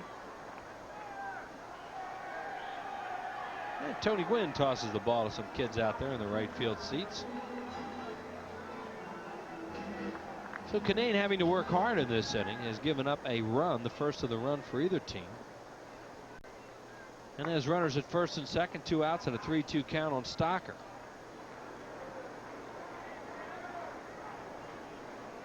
And they are ready to go on the pitch. It's low and inside. Ball 4. He walked him. So the bases are loaded with 2 outs for Leiter, who struck out his first time up. Walk number 3 issued by Kinane, 2 of them in this inning. And Wills, we talked during the first inning. We talked about the fact that, it's the starting pitcher's responsibility to keep the bullpens quiet as long as possible, because it's going to have an effect on game number 2. Big opportunity right here for the Phillies if they can get some more going here and get Kinane out of this ball game to get into the San Diego bullpen early, use up some of those relievers and soften that bullpen up a little bit for the second game. Dan Warthen, the pitching coach, out on the mound. Yeah, and the Padres actually have one more reliever than the Phillies, as you see Dario Varas, the right-hander, starting to throw. They activated Jim Bruschi prior to the ball game and sent Ruben Rivera out. Well, Kinane, 61 pitches, 23 this inning. At Jim Bruschi, you got to love him. When they announced him out in San Diego, they played the Budweiser theme. My kind of guy. Oh, yeah, I loved it. They're glad he's not named Bruschi. High chopper. Here comes Caminetti. It's a tough play. Throws and he got him. Ken Caminetti wound up over at first base and is limping on his way back to the dugout. See Caminetti with a little hitch in his giddy up there. Here he comes. Look how far he comes for this. The Phillies get a run on 2 hits and leave him loaded, but lead it 1-0 after 4.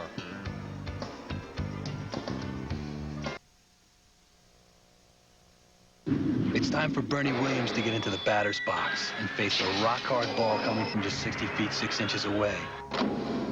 Battling sinkers, sliders, curves, fastballs, and the occasional brushback. But Bernie doesn't sweat it. Hey, he's got a whole 1/10 of a second to react.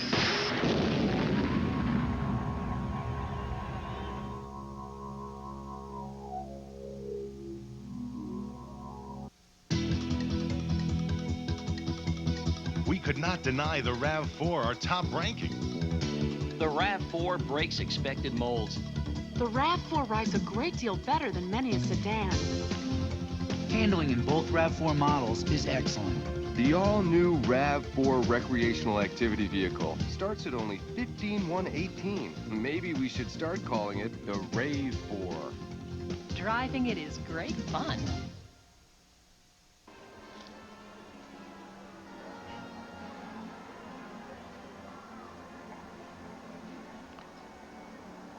Time now for our Discover Card playback this evening. Let's take another look at Mike Robertson's first Major League RBI as he bounds the ball off the turf right over the head of Ken Caminetti at third base. Gets the Phillies on the board. They take a 1-0 lead in this ball game, and Mike can take this film right here and put it in his archive. We've got a 2-angle shot of his first Major League hit, first Major League RBI. Yeah, and there's a possibility that he could have hurt himself a little in that play, did Caminetti. When he went back, you see he kind of awkwardly lands on an ankle, and he was really hobbling after the play that ended the inning. That's not a normal play for a third baseman when they have to retreat like that and then slam the brakes on Caminetti, a big guy, and you know, not the normal way that he's used to stopping. So he may have done a little damage, as you mentioned, was limping quite noticeably as he walked off the field at the end of the inning. In fact, still limping now. They see him in the dugout. Wally Joyner taking a look to see how he is, and there is Mike Robertson with his first major league hit, produced a run.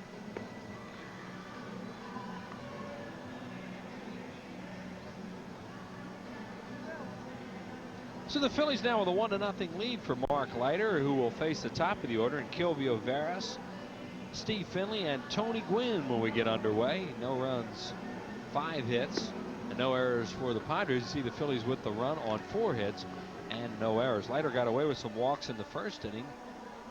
Canay not able to get away with a leadoff walk in the 4th. Here comes Veras, who walked and then was picked off by Leiter, and also is grounded out the second. And that pickoff was a big play in the first inning as he picks off Veras, and then Gwynn gets a single, walks to Caminetti and Joyner. Now that pickoff was what kept the Padres off the board in the first. Right, because they followed with some hits and walks after that. Kilvio Veras, who was in the Mets organization originally, then with Florida, and now over here with San Diego, closing in on 30 stolen bases. He also led the league in steals one year. And he's had some leg problems since then. Leiter gets the first pitch over for a strike. Kevin Jordan way up at third in case Veras should decide to bunt. Low 1-1, a breaking ball.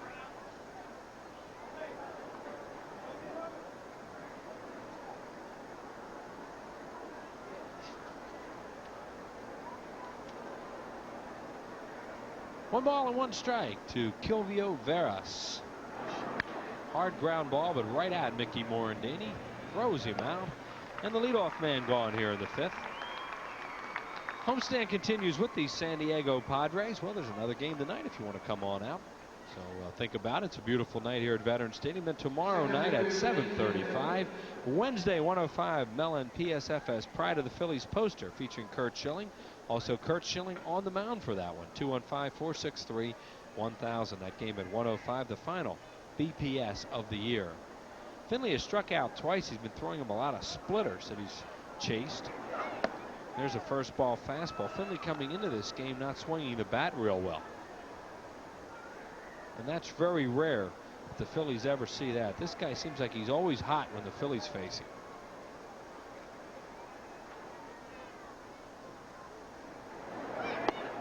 Inside. He's hitting just 207 over his last 38 games and an 18 for 86 at this point. But one of those guys who seems like he gets straightened out and is one of the premier players in this league. He's also a Gold Glover. Leiter misses inside, 2-1.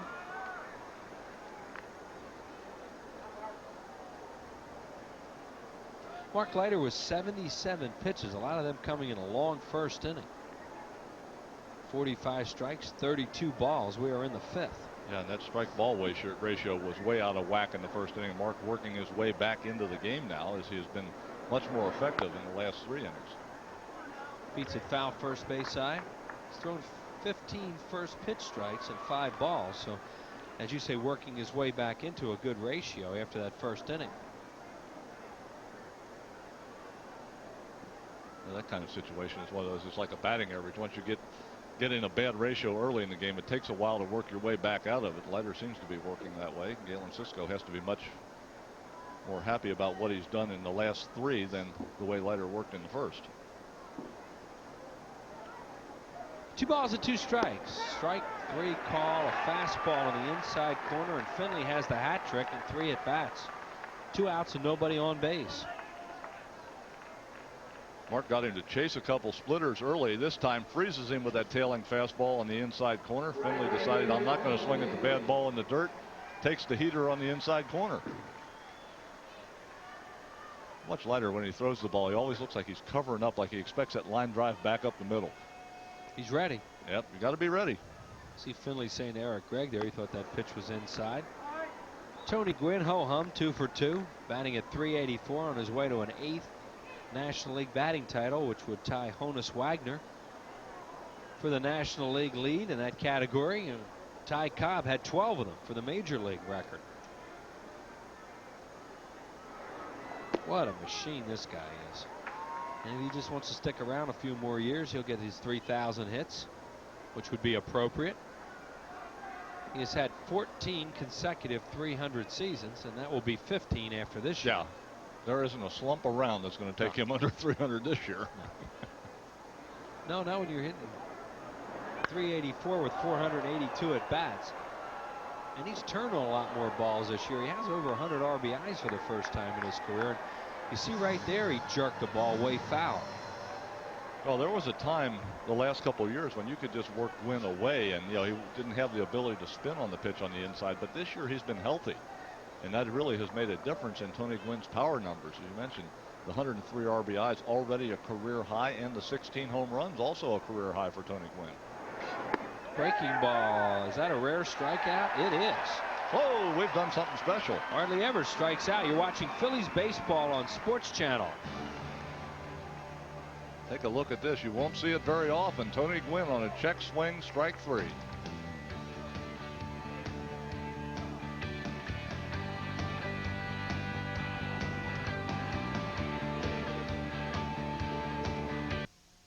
Get ready for the Mania. Movie Mania.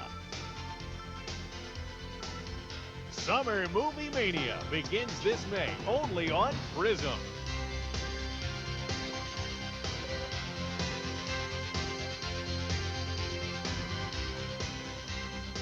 Call your cable company and order Prism today.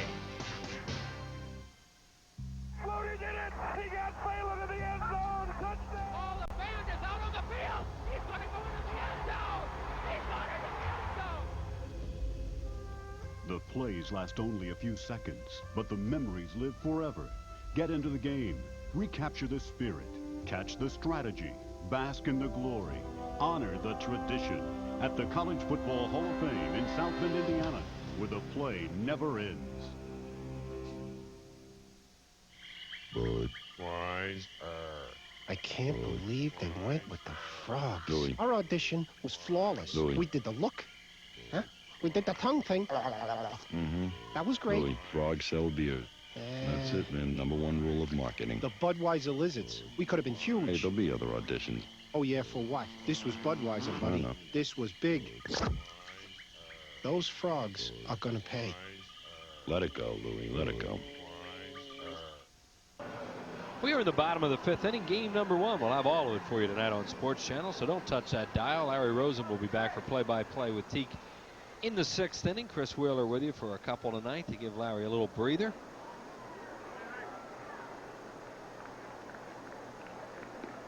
And Drake Cummings will lead it off the top of the order. He's 2 for 2 tonight, followed by Mickey Morandini and Rico Bronya, 3 left-handed batters to face the right-hander Will Canane.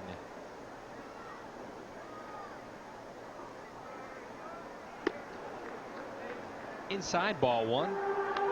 We mentioned last inning, Wheels, a good chance if you can get Canane out of this ball game early to get into the San Diego Padres bullpen. This is probably the best opportunity the Phillies are going to have early on in this game. That ball is creep.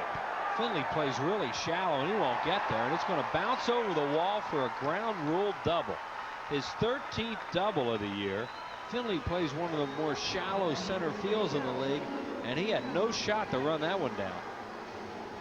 Cummings with his 3rd hit of the evening gets it started for the Phillies here in the bottom of the 5th. Fastball up out of the strike zone. Cummings goes up and gets it. As you mentioned, Finley shallow in center field, had no chance. Ball actually a bad break for the Phillies as it bounces up over the wall in center field. Cummings was going to have at least 2 easily, possibly 3, but he'll have to settle for a double number 13 on the season to start the 5th for the Phillies. And Morandini, the batter, struck out, grounded to short. Mickey will be looking to pull or put a bunt down, and he bunts it foul third base side. And the reason I was mentioning is a good opportunity, or probably the best opportunity for the Phillies to get Canane out of this ball game and get into that Padre bullpen is the fact that they are at the top of the order. And indeed, Bruce Bochy has his bullpen up. That's Dario Veres, the right-hander, throwing down there. Of course, if you hear the Padres bullpen tonight, it will be a right-hander. Yeah. Bruce Bochy has no left-handers in his bullpen. But the top of the order and a chance right now to chase Cunnane out of this ball game and do themselves not only good here, but also for game 2. Mickey hits it hard to left field, a base hit. Cummings will move on over to third. So the Phillies with runners at the corners. And nobody out here in the 5th inning as they have a great scoring chance, already leading it 1-0. And right on cue, the Phillies offense just keeps on rolling. Morandini lines his ball into left field. Again, that tailing fastball by Cunnane away from him, just stays with it. And Caminetti up at third had no chance. Now, just what we were talking about an inning ago, too, with Cunnane not being a very big guy. Stamina could be a problem for him. Had trouble in the 4th inning with the bottom part of the order. Now, all of a sudden, again, in trouble with the top part of the order here in the bottom of the 5th. Great opportunity to try to get something done right here and make some hay while the getting is good. Rico Brogna. He has popped up, walked, and scored the 1 run in this game. Mike Lieberthal, the on-deck batter. Padres have the infield a double play death. Cunnane throws a sinker down and away, trying to entice a double play ball. 1-0 now on Brogna, batting at .245 with 15 homers, 68 runs batted in. Good chance to get the Phillies another run here. Fouled away left side, now to play. The Padres defensively set up for the double play, but Cunnane has not had a whole lot of success tonight getting the Philly hitters to hit the ball on the ground. Only 2 outs made in this entire ball game on the ground. Morandini grounded out to short in the 3rd, and then Mark Leiter ends the 4th by grounding out to Caminetti on that tapper over the mound. So only 2 ground balls in the game has Will Cunnane been able to induce. By the way, that hit for Robertson was his first National League hit. He had 1 hit in a White Sox uniform in '96. It was his first career run batted in. There is Will Cunnane. He has 8 double play ground outs and 79 opportunities. So that's not a whole lot of double plays for a guy who looks like he's trying to sink a lot of balls too.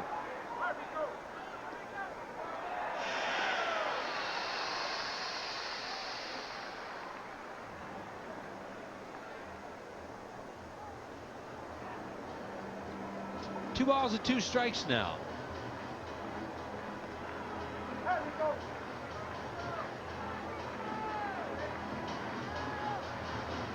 Bruce Bochy, the manager of this ball club, has done a good job here for a couple of years. Inside. 3 balls and 2 strikes. Interesting situation whether you run or not. And John Vukovic going through the signs.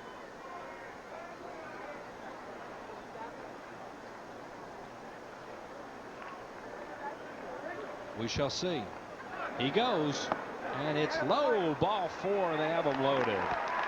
Good at bat by Rico Brogna. Morandini was running on the pitch, and the bases are loaded. Here comes Bochy, and he could be doing just what Teak was talking about, having to go to the bullpen a lot earlier than he wants, and that's exactly what he's going to do. He has already made the wave to the pen. So the Phillies, top of the order, has been able to accomplish exactly what they hope to do here in the 5th. Haven't got on the board yet, but Will Cunnane will be out of this ball game as Bruce Bochy makes the trip to the mound. Dario Veras, a right-hander on his way in. Back with more right after this. I teach 1st grade. I teach high school classes. As soon as school gets out, we pack up our camper and we start out traveling. We get Scotty's schedule and we decide where we're going to go. We're all loaded up with groceries and clothes and the dog. And We'd much rather be out in the woods than we would downtown somewhere. we love to follow them. We like to see the different ballparks. Other guys might think, well, gee, his parents are camping instead of in motels like ours. But to Scotty, he's used to that. He'd be surprised if we didn't. If you've been waiting to buy a new minivan, the Dodge Big Summer Clearance plays right into your hands. You see, it's even bigger than you might think. With up to $1,000 cash back on Caravan, or pay this low price for our 7-passenger Caravan, making it the lowest price minivan in the industry. So hurry to the Dodge Big Summer Clearance, because if you haven't figured it out already, it's big. See the friendly Dodge dealer near you. Travel provided by U.S. Airways. U.S. Airways offers the only daily nonstop service from Philadelphia to Munich, Germany. And we're back here at Veterans Stadium. The Phillies leading the game 1-0 in the bottom of the 5th, but threatening for a lot more. Will Canane is finished for the night. There's the line on him. That is incomplete as he departs with 3 runners on base, all his responsibility. The walks hurt him. 2 strikeouts in the game, and as Teak mentioned, maybe a lack of stamina is starting to catch him a little bit. 72 pitches as he departs in 4+ innings. And another slightly built guy who throws pretty hard, right-hander Dario Veras, comes in. He's 6'1", 155-pounder, born in Santiago in the Dominican Republic, now makes his home in Villa Vasquez in the Dominican. You see, he has not pitched up here a whole lot this year. He had a groin strain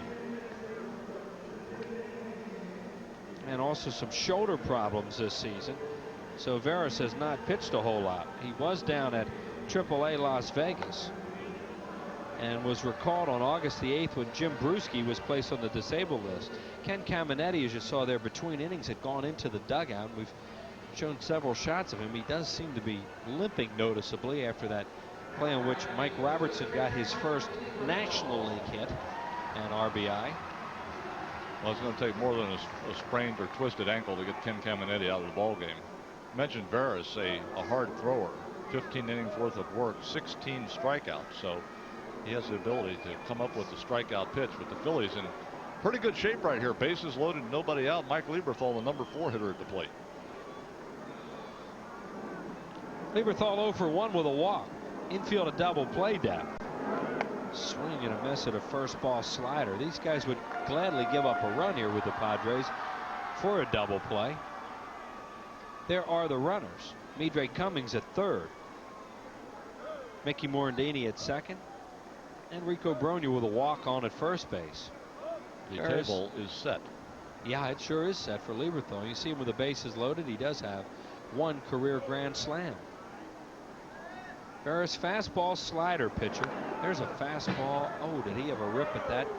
Tailed right back into his wheelhouse, and Lieberthal fouled it back, but he's in the hole 0-2. The on deck batter, left-handed batting Billy McMillan.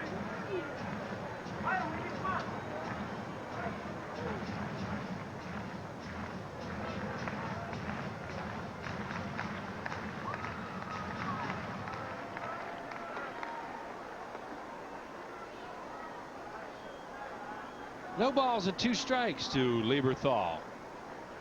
A slider, a little looper into right field, and a base hit. Cummings scores. Here comes Morandini. He's going to score. Brogna to third. Phillies 3. And the Padres nothing on a bloop single to right by Mike Lieberthal.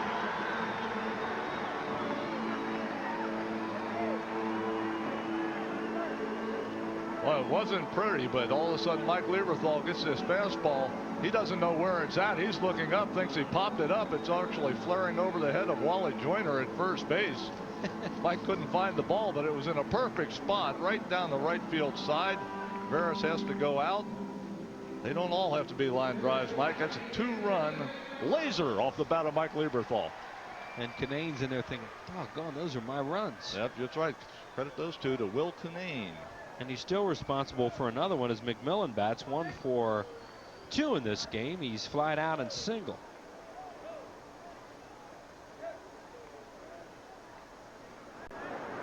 Big swing and a miss at the pitch from Dario Veras. All of a sudden, with the Phillies with a couple more runs on the board, lead at 3-0. Padres middle infielder is playing a little shorter than double play depth. McMillan hits the ball hard on the ground. They're going to come home with it. If it's hit softly, then they'll turn 2.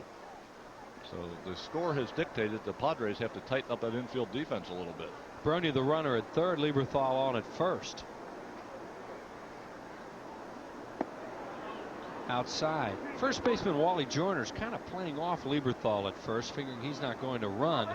So they're taking a chance that they can take some of that hole away on the right side with a left-handed batter up. And then you see Kilvio Veras right next to him playing at the same depth. Not all the way in, but definitely not back at double play depth either. Phillies with 2 runs in the inning, lead at 3-0, first to 2 here at the Vet.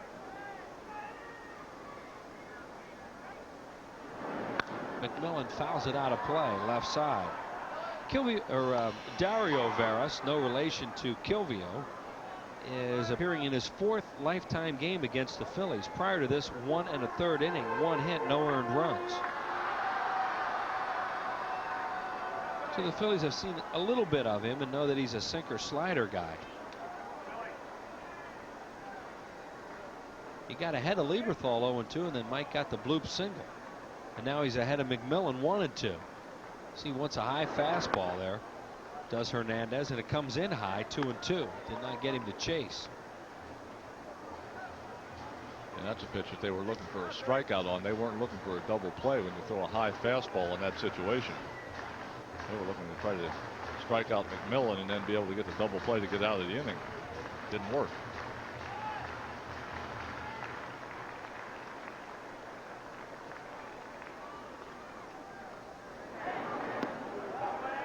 Outside, 3 balls and 2 strikes.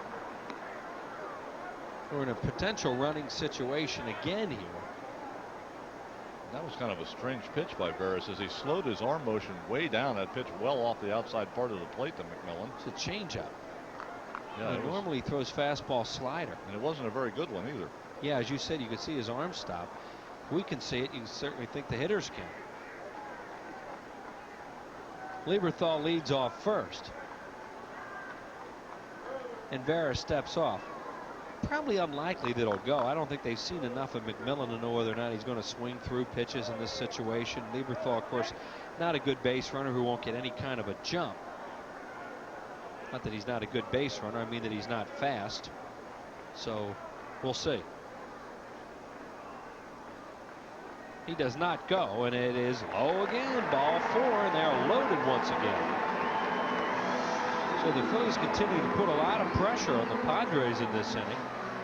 And the Padres pitchers hurting themselves with bases on balls. And Kevin Jordan will get a chance to hit with the bases loaded as Bochy knows he's facing a long night of baseball here and is already into his bullpen in the 5th inning and still nobody out. Yeah, this is worst case scenario for Bochy too. Your starter comes out of the game in the 5th inning, and now all of a sudden you bring a reliever in who is not getting the job done, at least not, right away. So still no action in the Padre bullpen as it's Veras' inning to get out of. Good play by Hernandez on a slider in the dirt, 1-0. Kevin Jordan has popped up foul and got on a fielder's choice. Was robbed of a base hit by Caminetti his last time up on a brilliant play to his left. So the Phillies looking to do some major damage in this inning, try and make it a little easier for Leiter.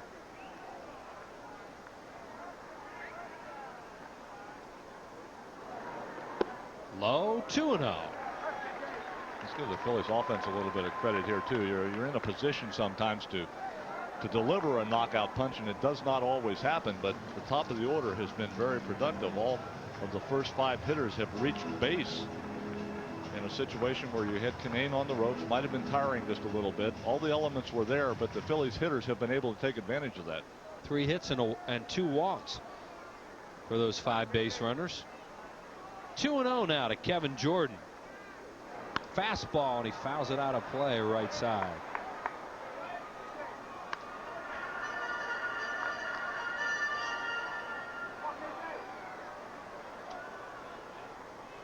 And a conversation now between Veras and Hernandez.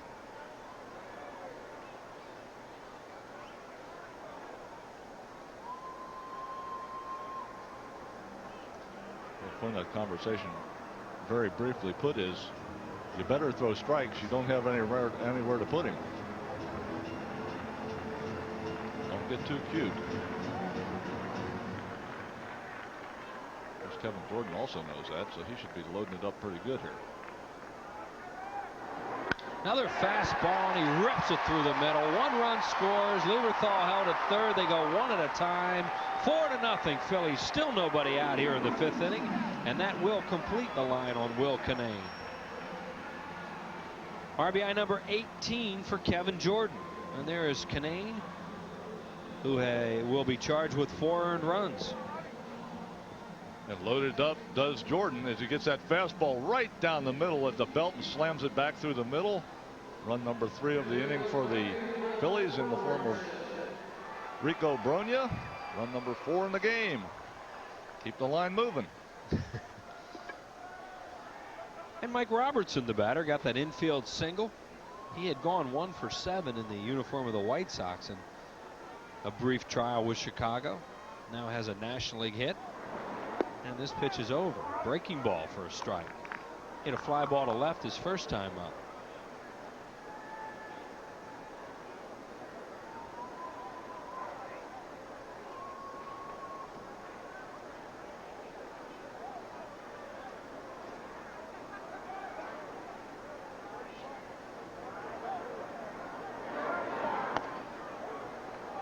It's outside, 1 ball and 1 strike. Robertson had those 7 at bats last year for the White Sox. He was at Nashville most of the year, and then up with Chicago where he was 1 for 7. That's our guy.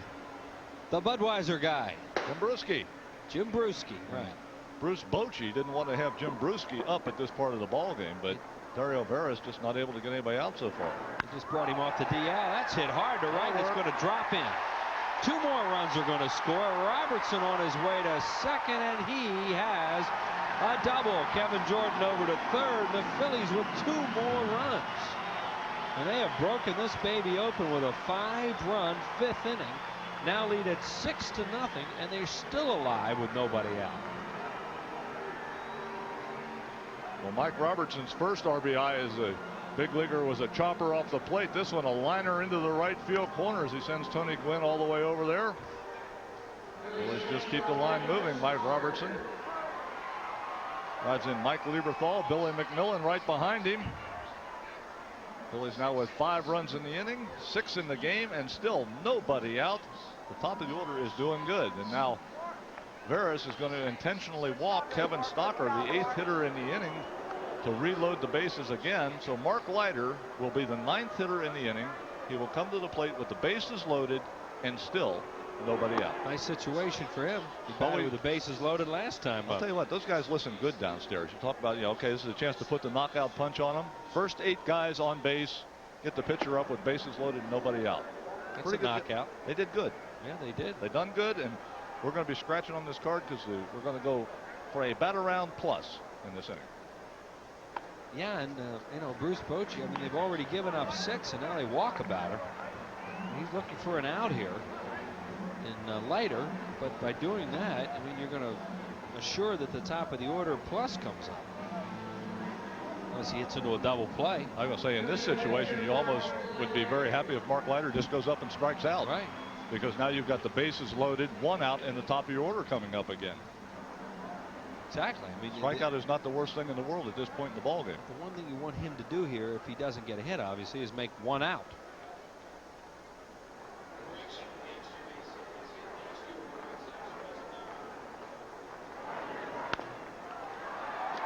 Uh-oh. Safe at first, and Kevin Jordan made that play. Kevin Jordan came in and went after Hernandez as the catcher, and it made Hernandez take an extra step, and as a result they don't get a double play. Phillies of course don't score there, but the bases are still loaded, and watch how Hernandez has to take another step. Yeah, Jordan gets just enough of him that makes him kind of double clutch as he takes the ball out of his glove. That gives just enough time for Leiter to beat it out at first base. So potential double play, which was the worst case scenario, turns into just 1 out, which was what we were looking for. Right. Now the only bad news is Leiter's on the bases, but be happy with that. He is on at first base, as you see there. Phillies have batted around. Here's Cummings, pops it up foul behind the plate, and out of play. I thought that was close. Going right in that gutter right above us. I'm out there looking for a play, and you're bailing again. I thought he was going to deflect in here. Oh. What a night Cummings has had. He's raised his average from 244 to 255, 3 for 3. Led off this inning with a double over the head of Steve Finley. In fact, it was a ground rule double.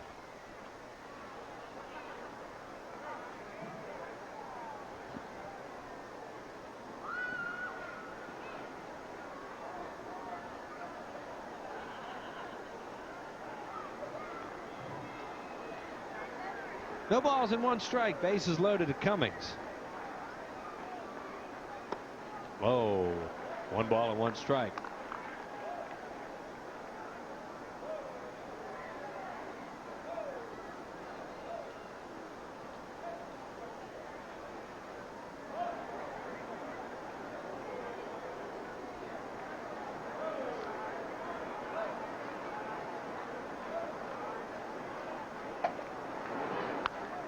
Fouled away again, left side now to play.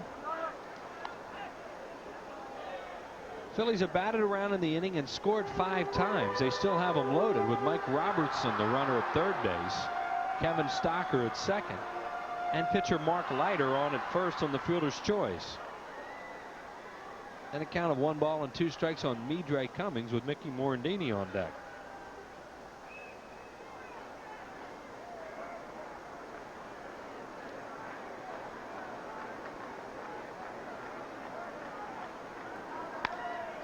Foul ball down the line. It will also go out of play.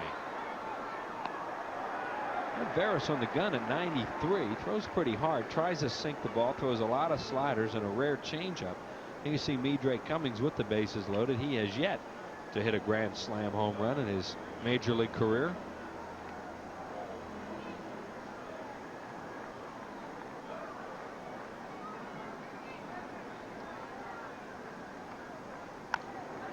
Another foul ball off to the left and into the crowd. And he continues to battle Dario Veras.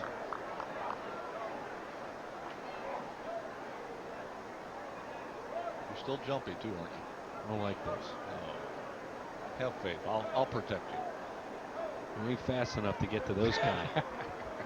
1 ball and 2 strikes now on Cummings. No, but I'm smart enough to get out of the way.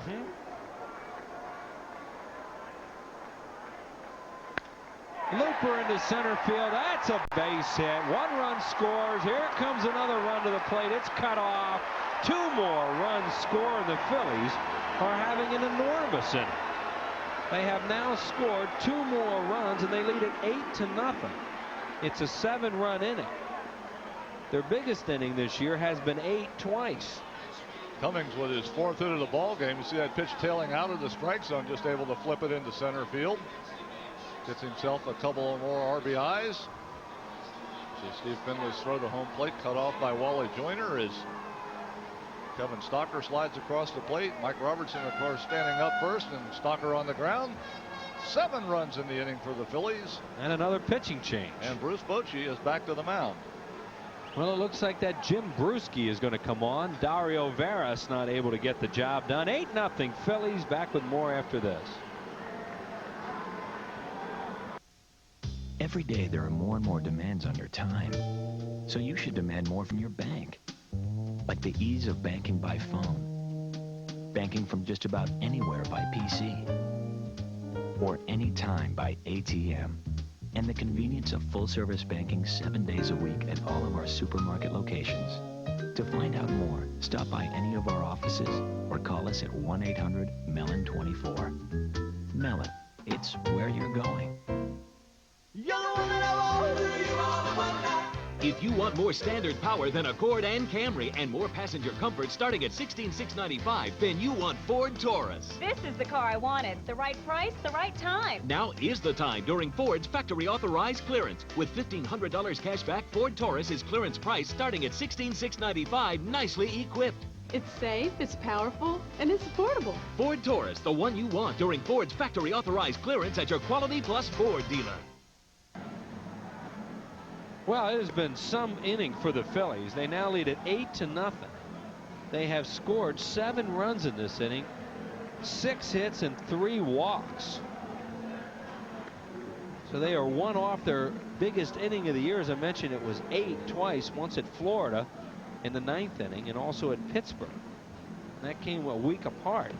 Now here is Jim Bruschi, who was just activated off the disabled list prior to the game, so they would have an extra pitcher. And unfortunately for the San Diego Padres, the way this is going right now, it looks like they're going to need him. Yeah, unfortunately for the Phillies. Talked about you want to get into the bullpen. Well, you've already made Veras throw quite a few pitches in the first game. Now Bruschi on. He's going to have to throw for a while. Soften that bullpen up for game number 2. And just keep the pressure on here in game number 1. They're the 2 guys that have given up the run so far. On the right, the starter Will Kinane and Dario Veras on the left. And both of them look like they just witnessed a 9-car wreck or something. Yeah, Kinane gave up 4 runs. Veras 4 to this point. Still responsible for the 2 runners on base as Mickey steps in. Morandini got a base hit in this inning. He's 1 for 3 overall. Facing Jim Bruschi, just off the disabled list. He was suffering from right bicep tendonitis. Last pitch August 5th at Cincinnati.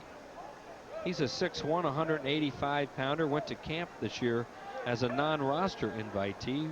Pitched for the Dodgers the last couple seasons.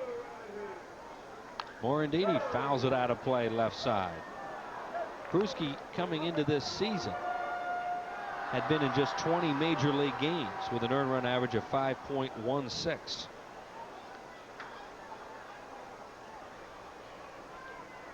There are your base runners. Mark Leiter on at second. And Midre Cummings, in his first career 4-hit ball game, is on at first as that pitch comes sailing high inside and gets Morandini's attention.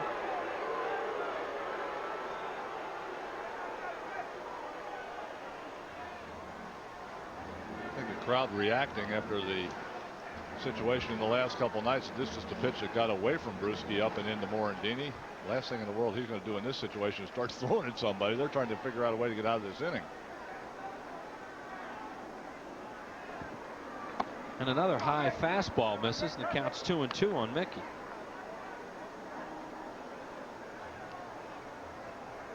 Eric Gregg walks out in front of the plate and kicks a little dirt off it, as that plate has been pounded on quite a bit in this inning by the guys in red and white.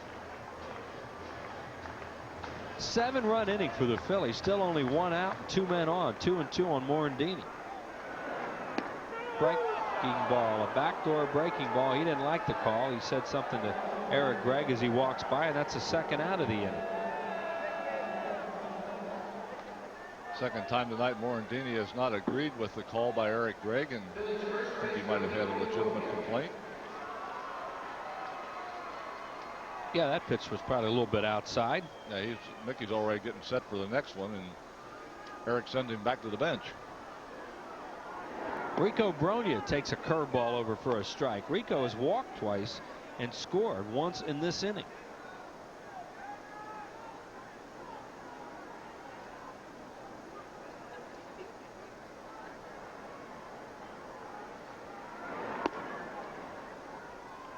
High and outside, 1 ball and 1 strike. 8-0 Phillies here in the first game of a doubleheader. Padres coming into this game 6 games under 500 and not playing well lately, and in trouble in this one.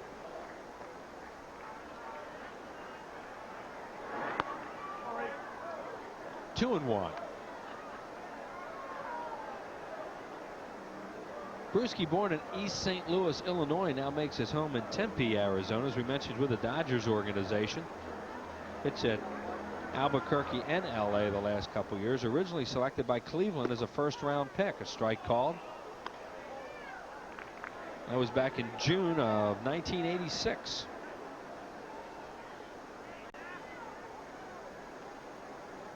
Attended Loyola Marymount University in the Southern California area.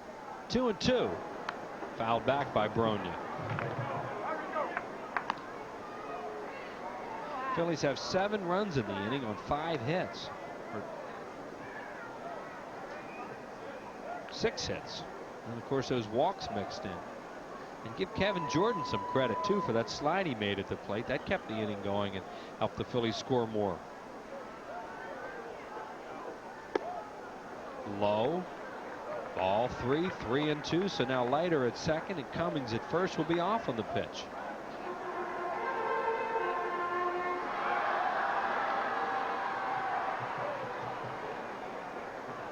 Here's your situation. And it's a good one. A very productive inning for the Fightin' Phils so far. There they go, and it is just foul down the third baseline. As Brogna hit it hard outside the bag, and everybody will come on back and start over.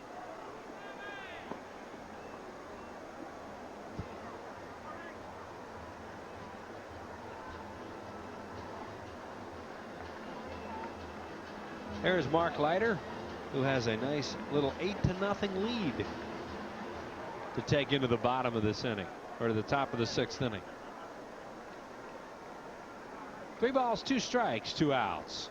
There they go, and it's ripped right at Wally Joyner for the final out of the inning. But what an inning. 7 runs on 6 hits. They leave 2. Larry Rosen will be back with this game well in hand to join team. floor has everything I want. I sit up higher? Got the V8. I love the power. It's Ford's factory authorized clearance. The one you want. Ford Explorer, just $299 a month for 24 months. After the test drive, we were hooked. We love it. More cargo room than Cherokee, more horsepower than Blazer. Ford Explorer, $299 a month. But hurry while selection is best, because $299 a month ends September 3rd during Ford's factory authorized clearance at your Quality Plus Ford dealer. A pride of the Phillies poster in the final Mellon PSFS Business Person Special when the Phillies play the Padres Wednesday, August 27th at 1:05. Great seat locations start at just $5. Call 463-1000 and ask about the daily special. Why does Bell Atlantic 9X Mobile have the most advanced digital network on the East Coast? So your cell phone will work here. It works way out here. And here. In fact, to ensure that you'll have enhanced voice clarity and privacy, we built a digital network of monumental proportions. After all, a cell phone is only as good as the network it's on. Choose Bell Atlantic 9X Mobile. Eric Gregg, the home plate umpire, had a discussion between innings with Mickey Morandini. Remember, Mickey not excited at all about the third strike call. Mickey was going out to his position at second base, had something to say to Eric Gregg, and didn't take very long at all. Eric gave Mickey the heave-ho. Terry Francona out there immediately to try to get Morandini out of there, but Eric Gregg already has ejected Mickey Morandini from the ballgame for arguing that called third strike. Mickey didn't leave right away, staying around and not real happy about the situation, even though the Phillies are up in the game by a score of 8-0. Amazing the intensity, even though the ball game now opened up. Mickey's still upset about the fact that Eric called him out on that wide breaking ball for strike 3. Take a look at the scores. We go to the top of the 6th. Phillies up in front by a score of 8-0. Eric Gregg has ejected Mickey Morandini from the game. That brings Kevin Sefcik into the ball game. He will take over at second base. Will be the new second baseman. Mark Leiter goes back to the mound with an 8-run lead to work with, and Larry Rosen had a couple innings off, and I got to tell you, your middle reliever did a heck of a job. Chris Wheeler comes in here. Not only have the Phillies scored 8 runs in the 2 innings that he was here, but also the skies have cleared. So Larry, you got your hands full. The man has set it up for you. Your setup guy has set it up. Now it's your job to close it out. Not a problem. Of course, you step aside, and the Phillies have one of the most productive innings of the season. They've had 8 runs twice. And now a 7-run spot, and match their season high with 6 hits in the inning. So a lot to work with for Leiter as Caminiti steps in. Leiter working on a 5-hit shutout. That's bounced foul by Caminiti, who is 0 for 1 with a strikeout. How much different now is the ball game for Leiter in this scenario with an 8-run lead, Teague? Well, you try not to make it different at all. You try to go out there. He's been successful after the first inning. He's been throwing the ball very well, so you try to stay in that mode. Now, it's been a while since Leiter's been out there, so the first order of business is get your timing, and he comes back the first 2 pitches to Caminiti or strikes. That's a good sign. Again, the first game of a doubleheader, important for Leiter to make those 8 runs stand up, hopefully go the entire way, give the bullpen an entire game off. They will be in excellent shape for game number 2 if indeed he can do that. Padres into their 3rd pitcher already through 5. Swing and a miss. Foul tip out, held on to by Lieberthal. The 3rd consecutive batter struck out by Leiter. And number 8 in the ball game as he gets Caminiti to swing at that breaking ball down and in. So the long layoff between innings does not affect Mark Leiter right away as he comes back and gets Caminiti swinging at the breaking ball. As Chris Wheeler touched on, the Padres, not playing their best baseball, have fallen pretty much out of the race in the West. Ground ball, diving Grunic, it's off his glove and in play. Good hustle, Sefcik. But it pops toward McMillan, who plays the hop perfectly. It'll be a long single for Joyner. A 1-out base runner. Grunic looked like got a little leather on this, Teague. Yeah, Joyner hooks this ball over the bag. By the time it gets to Brogna, it's in foul territory, just not able to make it stick in that big first baseman. The Kangaroos off the stands in right field, hops out to Billy McMillan, able to keep Joyner at first base.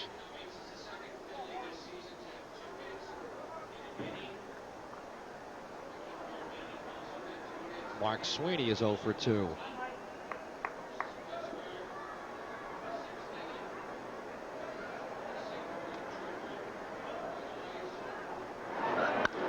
To the gap in left center, slicing back toward Robertson.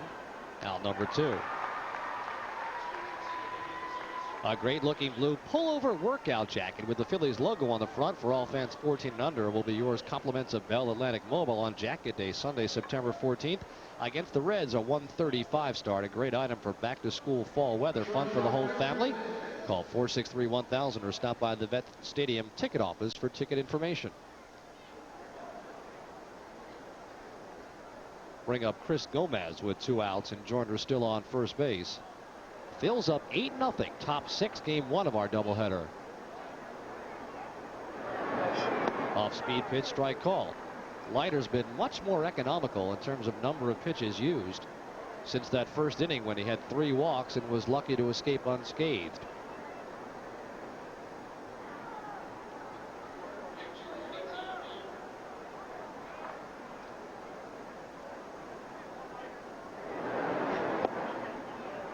One and one.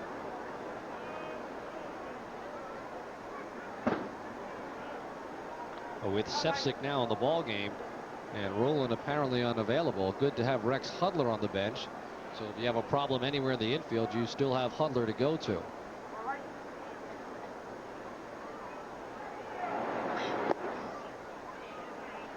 Good hop by Lieberthal. It's 2-1. There's Hud. Always a valuable player to have on your ball club because he can play so many different defensive positions, also come off the bench as a pinch hitter. Every manager likes to have a player like Rex Hudler on their ball club because he can do so many things and fill so many spots for you.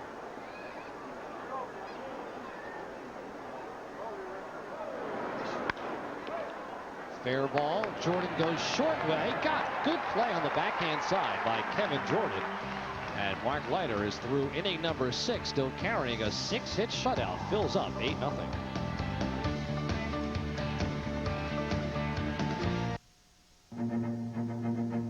Neither rain nor mud, nor ruts and ridges, nor rocks and rivers, nor sleet nor snow shall keep a new Toyota 4Runner from keeping you from your appointed rounds.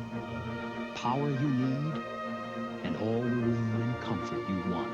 And with a starting price around $20,000, it could take your dollar even further. Where you're going, you need more than you can get from just any bank. You need Mellon. At Mellon, we offer a full range of loans designed to help you get from here to there and everywhere in between. Right now, you can get great low rates on our home equity loans. So stop by any of our offices or call us at 1-800-MELLON-24. Mellon, it's where you're going. I want boom, da, boom, boom. Why do you want to look at my Discover card statement? It's mine. I live in New York City. Of course, I love the theater. Bring in the noise. You know, it's my favorite show. I go there as often as I can, trying to steal another step. And my kids want me to be more risky. Come to Garçon stuff is, you know, it's risky. I want a cashback bonus. How many credit cards make a statement like that? It pays to Discover. Use it where you see the Nova sign. A rare opportunity for a start at third base. Back-to-back days for Kevin Jordan, making the most of it, Teague. Yeah, he makes a good play right here to end the top of the 6th inning, all the way in foul territory. Pirouettes and a perfect throw to Morandini at second base. Used to seeing Scott Rowland make those types of plays. Kevin Jordan, most notably a first baseman, now playing over at third base with Rowland out of the lineup, makes a nice play. When you get a chance to play and you're a bench guy, you want to take every advantage of it, even though you know as soon as Scott Rowland comes back, you're going to be right back there on the bench. It's an 8-0 Phillies lead. Jim Bruschi still in for San Diego, but Ken Caminiti will take the rest of game 1 off. Archie Cianfrocco, the one-time Expo, will spell Caminiti for the final several innings. Yeah, we'll have to keep an eye on the lineup for game number 2, as we saw Caminiti limping around during game 1 after he retreated on the ball hit by Mike Robertson early in the ball game. Had a little hitch in his giddy up, so we'll see if indeed this is just to give Caminetti a rest, or if he is hurt and needs to be replaced for game number 2. Staying on the bench, though, is Mr. Caminetti. Doesn't surprise me. Mike Lieberthal leads off.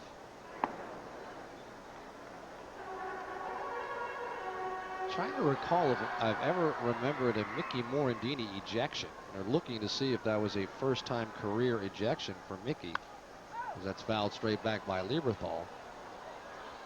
I can't remember any, but I would guess that there might have been a couple along the line. Mickey gets his dander up every now and then. And he was called out twice on backdoor breaking balls. The second one in that last at-bat came 2 pitches after being buzzed up around the head, so his attitude might have been a little bit up as well. Cianfrocco just in the ball game. Cannot make the play to his left. Hit number 2 on the night for Lieberthal. A reminder, fans coming out to the ballpark tomorrow night for the Powell Celebrity Softball game at 6:30. Featuring, among others, the 76ers voice Mark Zumoff, several other TV, radio, and newspaper personalities. Then watch the Phils take on the Padres. Our coverage on Prism begins tomorrow night at 6:30 for Powell night at the ballpark. Billy McMillan, who walked and scored in the 7-run fifth.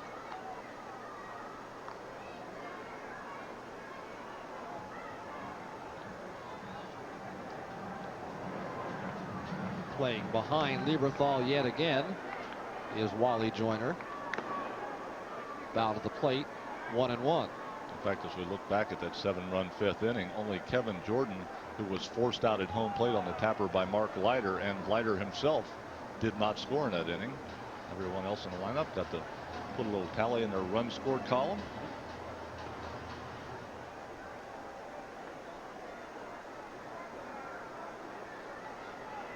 Up and in, 2-1.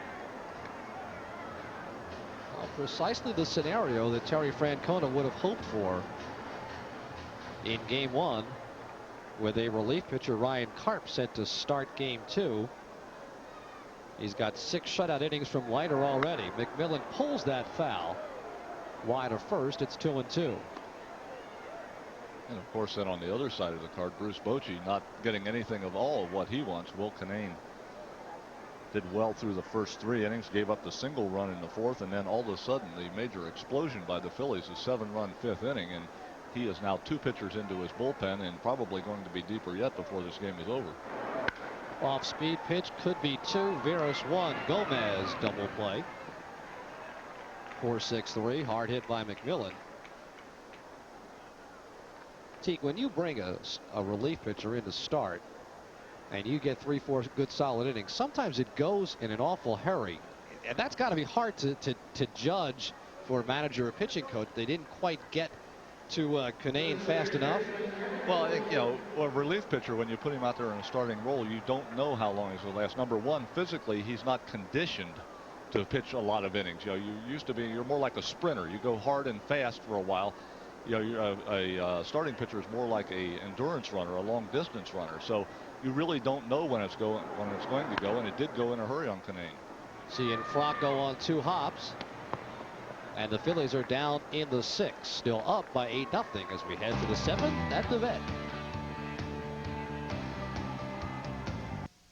Here's the 2-2.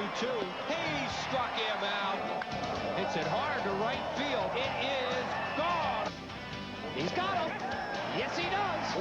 Ground ball, fair ball, right field side. He wants it away. The 1-2. Swing and a miss. Ground ball. Great play. Stocker. Can he get him? He got him. He goes. Swing and a miss. Strike him out. Throw him out. Phil's win. Hit the deep right field. It's gone.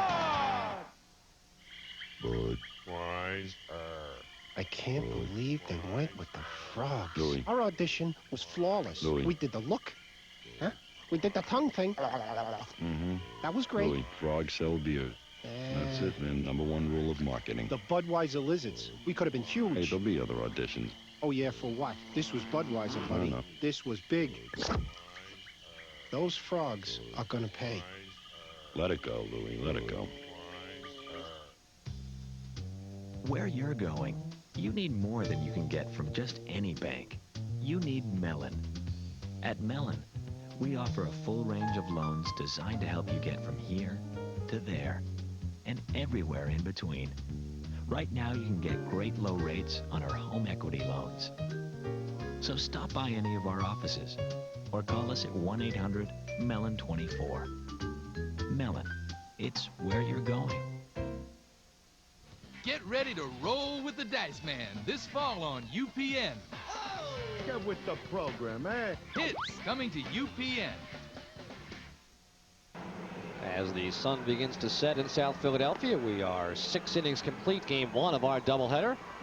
Game 2 in its entirety to follow. Already Game 1 fills up 8-0. Ryan Karp, Andy Ashby standing by as your starting pitchers. Game number 2.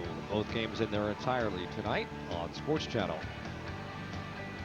And a comfortable evening thus far for Mark Leiter. 8 strikeouts, 3 walks, and an 8-run lead. We had guessed whether or not Bruschi would be taking one for the team. Teak the rest of the way. Probably not. Scheduled to be the second hitter this inning. That's the right-hander Sean Bergman throwing down in Bruce Bochy's bullpen. So with Bruschi scheduled to be the second hitter in the inning, we expect that Bergman will come in as Jones has moved out into the on-deck circle for the Padres. It's Chris Jones. So indeed, Bruce Bochy is going to have to go deeper into his bullpen in game number 1 than he had wanted to. Compliments of the 7-run 5th inning by the Phillies. There is Chris Jones. But first, Carlos Hernandez will lead off. First pitch swinging, fouls it off. One thing, since Leiter's had a little lead to work with, he has thrown strikes. Yeah, in fact, since the first inning, he's really been around the plate where he wants to be. The first inning was a little bit tough on him with the base on balls, 3 of them. Was able to work his way out of it due to the pickoff of Kilvio Veras at first base, and then all of a sudden got the ship righted, and looks really in good shape right now. Drops down a little bit, 1-1. Carlos Hernandez is a 30-year-old out of the Dodgers organization. Was with the Dodgers for a 6-year period and never got more than 170 at-bats. Tough to be a backup catcher in Los Angeles. Off speed, strike 2. Yeah, a couple of guys named Scioscia and Piazza that catch about 140, 145 games a year. That will limit your playing time.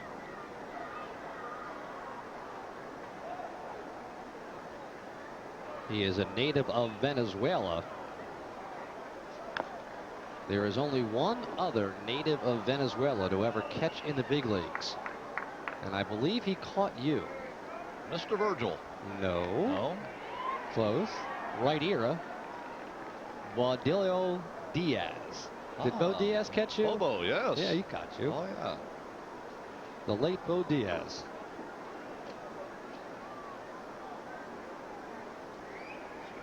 Swing and a miss. Number 9 for Leiter, who has warmed to the occasion.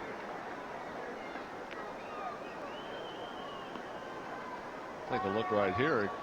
Most of the strikeouts Leiter has got, he's got by getting the Padre hitters to expand the strike zone. I can only remember one called strike 3. The rest of them all breaking balls and splitters in the dirt. Why you want to work out in front. They do have to swing at those.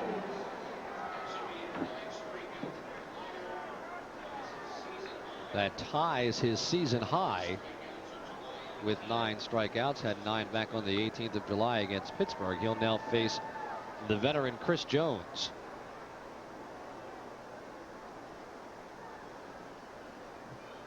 Swing and a miss. Jones has made most of his career as a pinch hitter. Is a .302 lifetime pinch hitter. Padres his 5th major league team.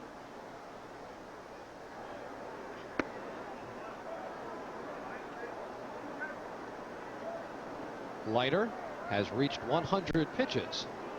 And really, that's economical considering the number of pitches that he threw in the first inning. Nearly 30 in that first inning. Has thrown strike 1 to 19 of the 26 hitters he's faced. Just in case you're thinking about Mark Leiter's career high in strikeouts, it is 12 back in 1995 against the Houston Astros while he was a member of the San Francisco Giants. So Leiter with 2 2/3 innings to go, within range to possibly challenge that career high in strikeouts if he keeps it going.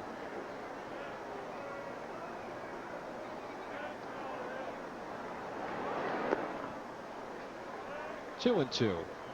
Chris Jones made the big leagues in '93 when Dale Murphy retired.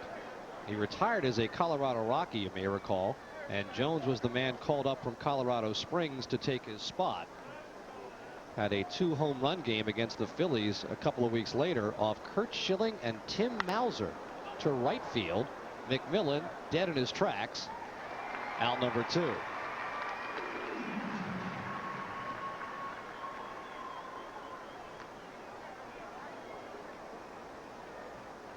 And here's Kilvio Veras.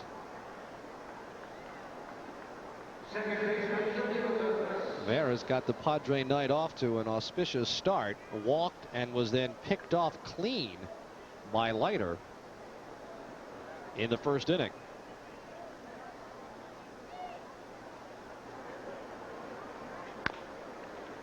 Stocker waits for that second hop. And 1, 2, 3 go the Expos. It is stretch time. The Padres rather want the stretch time at Veterans Stadium. Bills on top 8-0.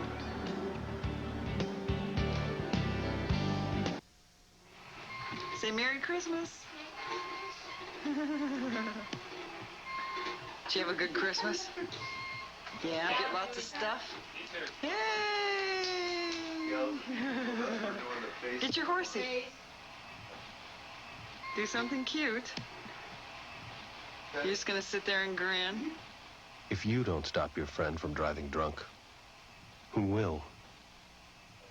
Do whatever it takes. Deep in the forest under railroad trees is a big blue bear and his family. They laugh all together, they play all together, they sing and dance and stay all together. So if you're ever in the forest under railroad trees.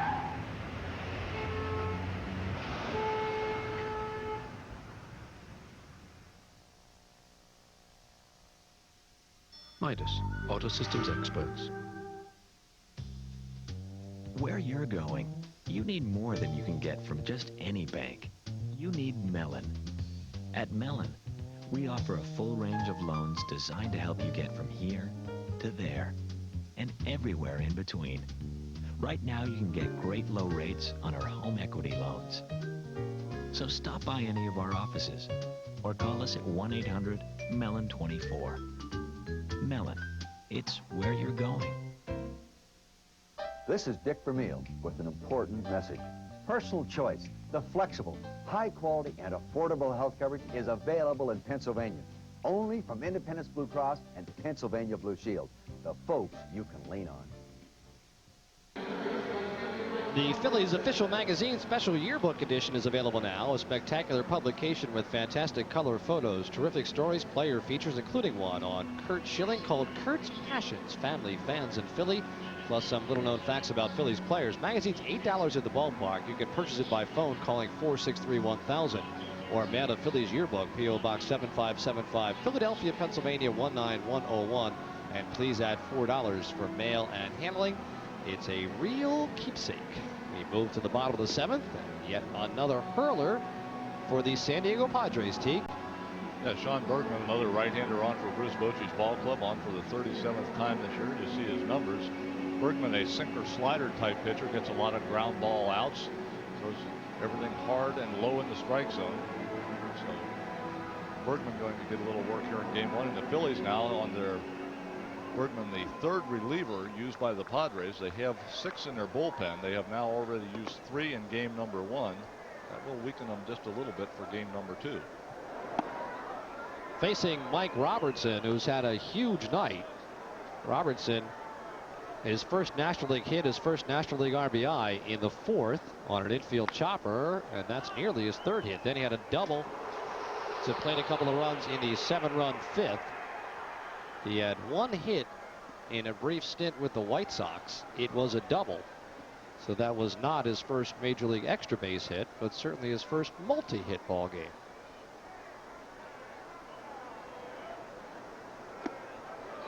Take a peek at Robertson's grip, which we talked about. We talked about the overlapping fingers earlier. He also seems to press those wrists together on orthodox arm position.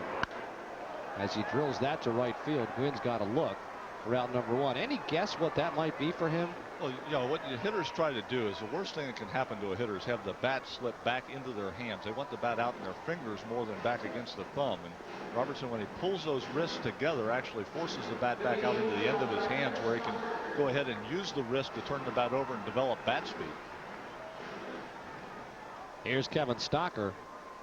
He's walked a couple of times, once unintentionally, once intentionally, in the middle of that 7-run fifth. Scored a run. Now hitting at 260. Sean Bergman is 27 years of age, out of the Tiger organization, where he was exclusively a starting pitcher through the early stages of his big league career. Started 28 ball games for Detroit in '95. Padres brought him over as a starter. His first 14 times on the hill was as a starter last year, then moved into the bullpen. Yeah, they found out with Bergman that he's much more effective out of the bullpen as a starter. As the pitch is mounted, his location would start wandering on him. He would get the ball up in the strike zone, didn't have as much control. But as a reliever, when he doesn't get tired as quickly, then all of a sudden he's able to keep the ball down in the strike zone. He's been much more effective for the Padres out of the bullpen than he was for either Detroit or San Diego as a starter.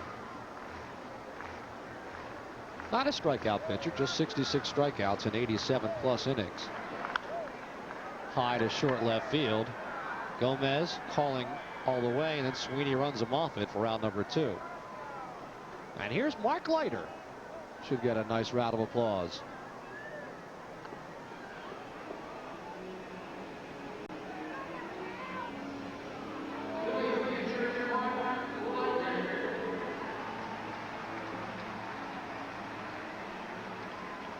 Fans appreciative of Mark's work this evening as he got himself righted after that rugged first inning. Takes a strike called.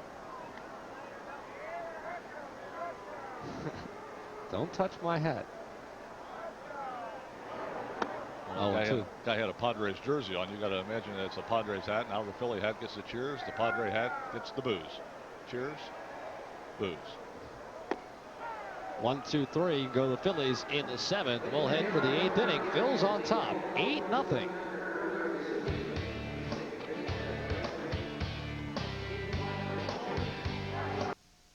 If you've been waiting to buy a new minivan, the Dodge Big Summer Clearance plays right into your hands.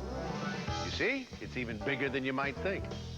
With up to $1,000 cash back on Caravan, or pay this low price for our 7-passenger Caravan, making it the lowest price minivan in the industry. So hurry to the Dodge Big Summer Clearance, because if you haven't figured it out already, it's big. See the friendly Dodge dealer near you. Deep in the forest under railroad trees, there's a big blue bear and his family. They laugh all together, they play all together, they sing and dance and stay all together. So if you're ever in the forest under railroad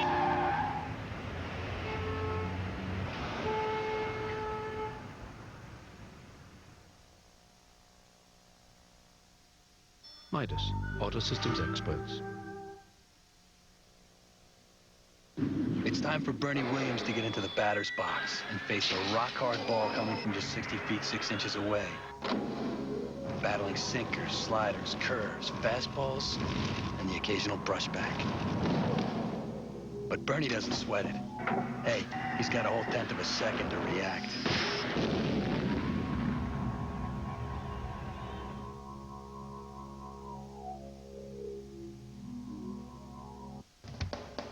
Phillies baseball is brought to you by the Pennsylvania Lottery. Lottery proceeds benefit older Pennsylvanians. By your Quality Plus Ford dealers who invite you to test drive Ford's all-new Expedition. By Brewery Fresh Budweiser, the official beer of Major League Baseball. This Bud's for you. And by your local Toyota dealers. Toyota, I love what you do for me. with Ken Jacoby. I'm Larry Rosen. Glad you're with us for Sports Channel Baseball. A couple of changes for the Phillies as we roll to the late innings. Ruben Amaro will come in and play left field. He will bat in the third spot, vacated by Rico Brogna, because Mike Robertson has moved from left field to first base. So Ruben will get a hack in the bottom of the 8th as Mark Leiter moves into his 8th inning of work. Leiter has one complete game this year, and it came in a game the Phillies won by a score of 10-1 against St. Louis back in the beginning of August. It's an 8-0 ball game. First of 2 here. Steve Finley leading off. Pulls foul on the curveball, 0-1. Leiter over 100 pitches, but the bullpen remains quiet with a second game to come.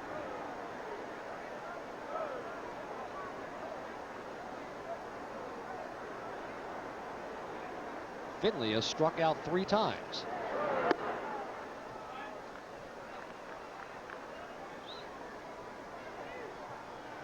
It's a relaxing place to have an 8-0 lead. Shades of Tekulve back in the day. Yeah, you don't get too many of them, so you take advantage of that situation. Of course, you only get to have that advantage for a little while. As soon as game 2 starts, it's right back to the drawing board and start all over again.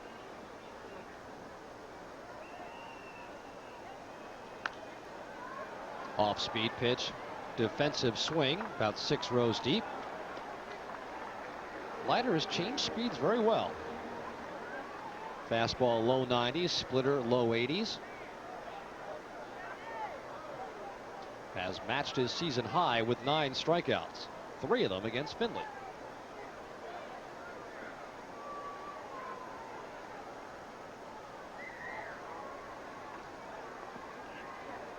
Bounces up there about 4 feet shy of home plate.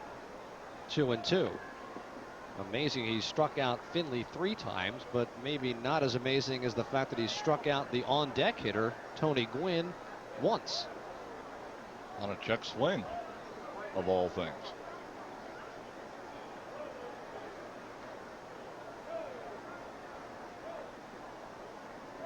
Leiter's 2-2 to Finley.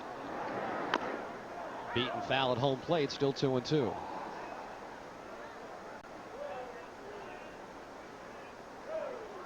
Padres were red hot after the All-Star break, making a move within 5 games of first place when the Phillies went out there July 28th and 29th and hammered them a couple of times. The Padres says that a lot of the people say that that's what kick-started this downward spiral that has them well under 500 and pretty much out of the race as Bochy looks over his scorecard.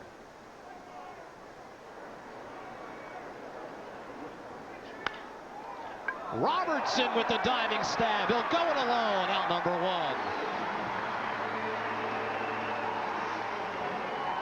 Well, we talked earlier about the fact that Mike Robertson, an outstanding defensive first baseman, he comes up with a gem right here. Finley, who had struck out his first 3 times, finally hits the ball hard, but he's robbed by Mike Robertson. Not only does he get the ball, but he says, never mind, Mark, I'll take it myself. Completely extended. We're used to seeing Rico Brogna make those type of plays. Robertson comes in for Brogna, does exactly the same thing. So nobody on, 1 out for Tony Gwynn. First ball hitting and up the middle and through for hit number 3 for Tony Gwynn. That batting average now back to .385 as Tony Gwynn has his 21st 3-hit game. How about he's got as many 3-hit games as strikeouts? Actually, that was his 23rd, and Tony will take the rest of game 1 off for Craig Shipley. Nice round of applause from the Philadelphia fans.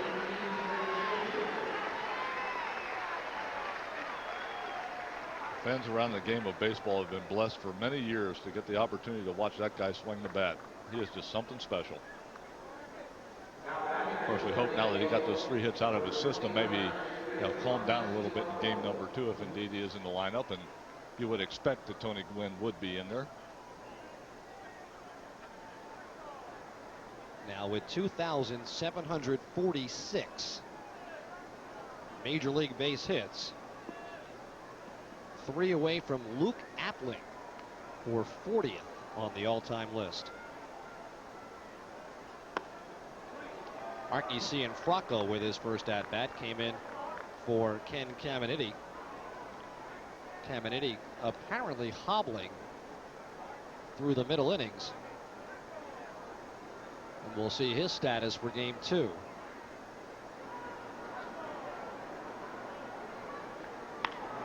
Off the fists in front of Ruben Amaro. 2 on, 1 out for Wally Joyner.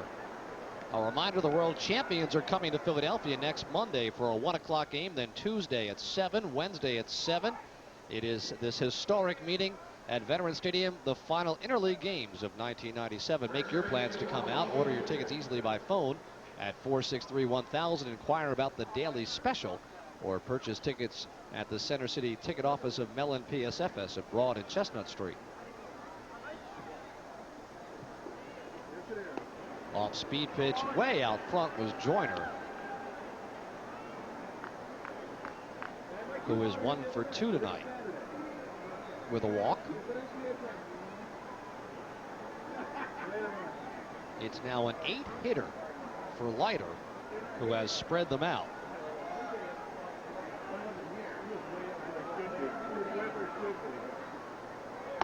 Up and in. Get a peek at Mike Robertson at first base, who is playing behind Cianfrocco. And then as the stretch move is completed by Leiter, he moves hard to his glove side, and not anticipating Joyner to pull, giving up a lot of line. Of course, with the big lead, he can get away with that, but way off the line. Ripped foul. Now, it looks as if Robertson's kind of trying to read the target from the catcher or the pitch selection. Well, he's either getting pitches or whatever. That the first pitch that he broke over towards second base was a fastball away from, or excuse me, a fastball away from Joyner. This time, with the breaking ball called, that was going to be a more off-speed pitch and slower. Robertson stayed where he was at, did not break over toward the first base hole, figuring that Joyner had a better chance of pulling the breaking ball than he did the previous fastball. 1 and 2, of course, not holding Cianfrocco. And playing this one straight. Up the middle, Sepsic, backhand stab, 1 there, and that's all Stocker will take. Good range to his right for Kevin Sepsic to get the fielder's choice. Phillies just looking for 1 out at a time in this situation. Sepsic doing a nice job of going up the middle, getting the ball to Stocker in good shape. Kevin not even taking a look at first base to try to double up Joyner. In fact, his first peek was over to third base to see if indeed Shipley was going to round the bag too far. Played that like a first baseman, kind of gave himself the target for the stretch. Good play, Sepsic. You've got an 8-0 lead. You take them 1 out at a time. Sweeney, a strikeout, 2 fly balls to left field. Ripped down the right field line, will go to the wall. 1 run will score. McMillan plays it. They will hold Cianfrocco, make that Joyner at third base, but no shutout for Mark Leiter.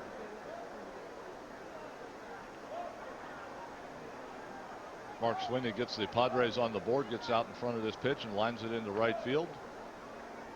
McMillan not able to get there, cuts it off at the wall, gets a good carom off the wall, overthrows Sepsic, but Robertson right behind to make the cut and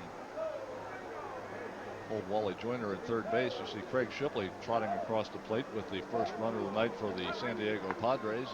It's now an 8-1 Philly lead. And some scurrying in the Phillies pen. Jerry Spradlin is up and starting to throw now for the Phillies. Off speed pitch, strike 1 to Chris Gomez. He was singled in 3 at-bats. There's Spradlin.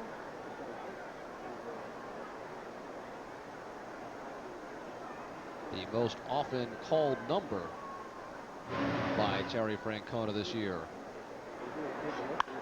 Ripped to left. Amaro right in his tracks. Has it for out number 3. You're watching Phillies baseball on Sports Channel. Mark Leiter will not have a shutout, but the Phils will go to the bottom of the 8th, leading by 7.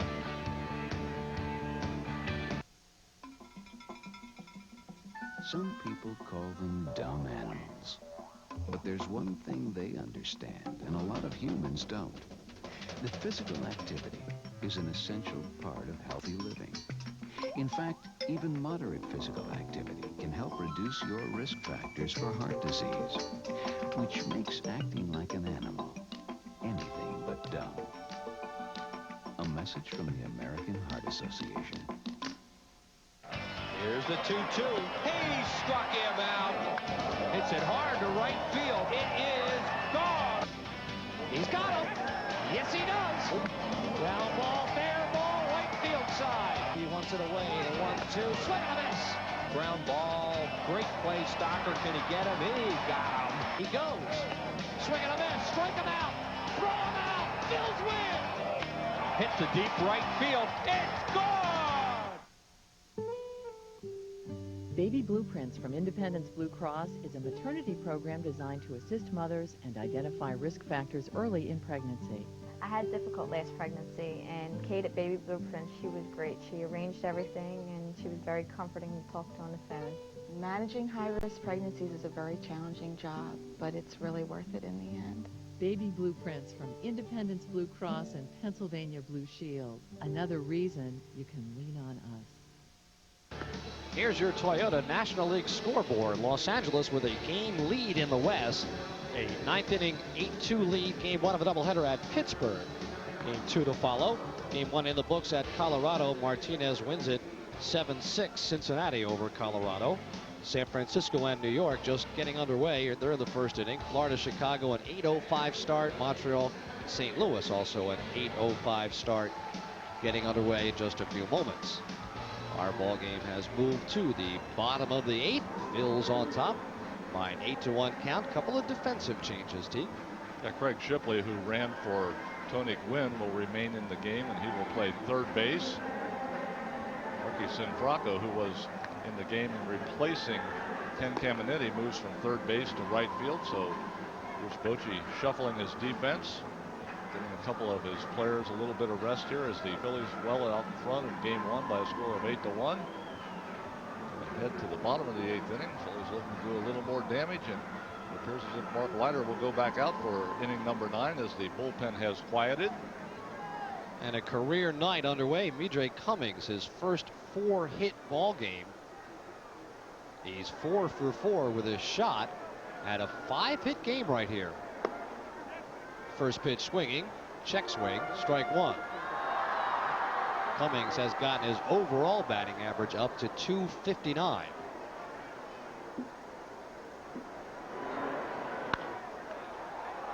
It's 0-2. As a Philly now, Cummings' average is .342. This is 100th at bat in a Phillies uniform. Should he get a base hit, he'd be at .350 as a Philly. Not a bad little waiver wire pickup.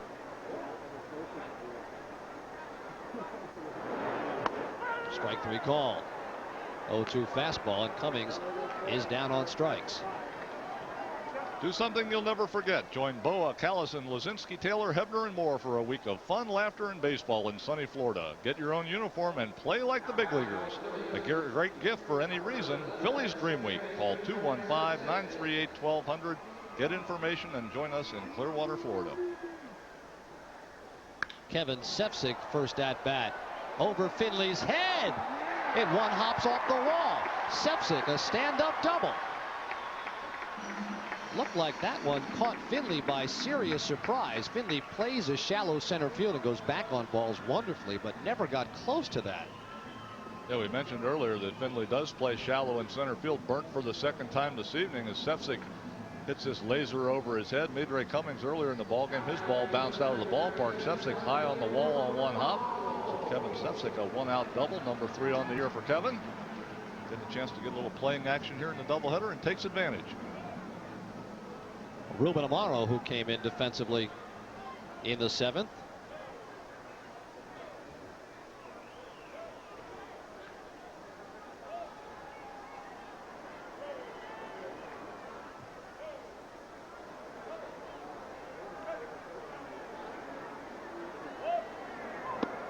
Outside and low, it's 1-0. Phillies with a bat around plus. A 7-run 5th inning to blow this game open. Game 1 of the doubleheader.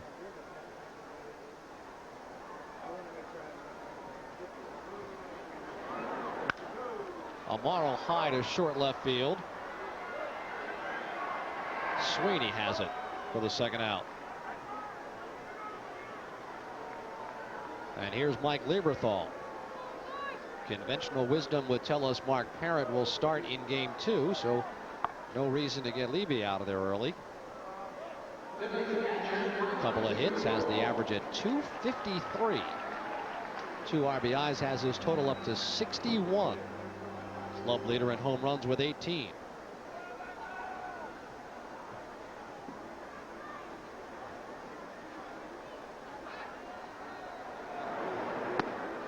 Strike call.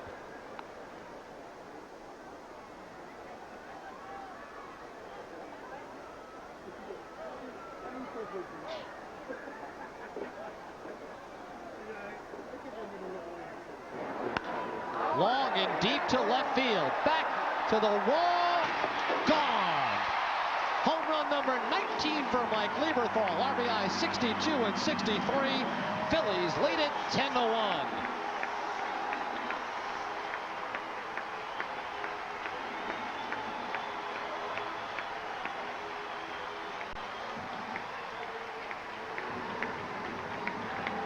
Philly fans are happy as Mike Lieberthal hits the ball into the left field bullpen.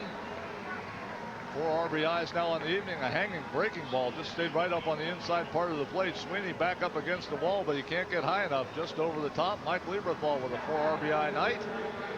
And yes, indeed, if he's going to get the second game off, he earned it. 3 hits in the ball game. Billy McMillan takes strike 1. Amazing that Mark Leiter's other complete game this year was a 10-1 Phillies victory. And here they are in the bottom of the 8th with Leiter set to go out there up 10-1 again. McMillan a hit and a walk. And a smile for Lieberthal. Sitting between the knees. A little pat on the back from his buddy Mark Parent. He swung through that, so that will do it for the Phils in the 8th inning. But they've had their lead by a pair on the long ball by Lieberthal. Leiter will try to close it out when we come right back.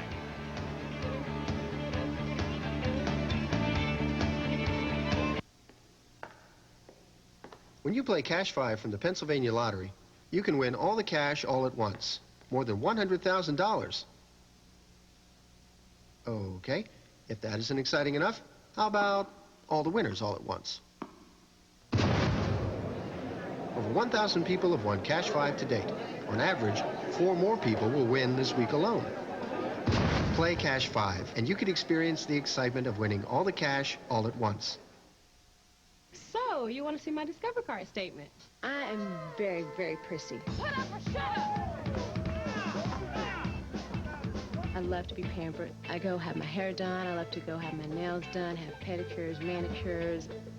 My biggest weakness would have to be shoes. Cashback bonus award really floats my boat. How many credit cards make a statement like that? I am definitely a shopaholic. It pays to Discover. Use it where you see the Novus sign. If I didn't have to be down here in the bullpen, I'd be up there at Bleacher Beach.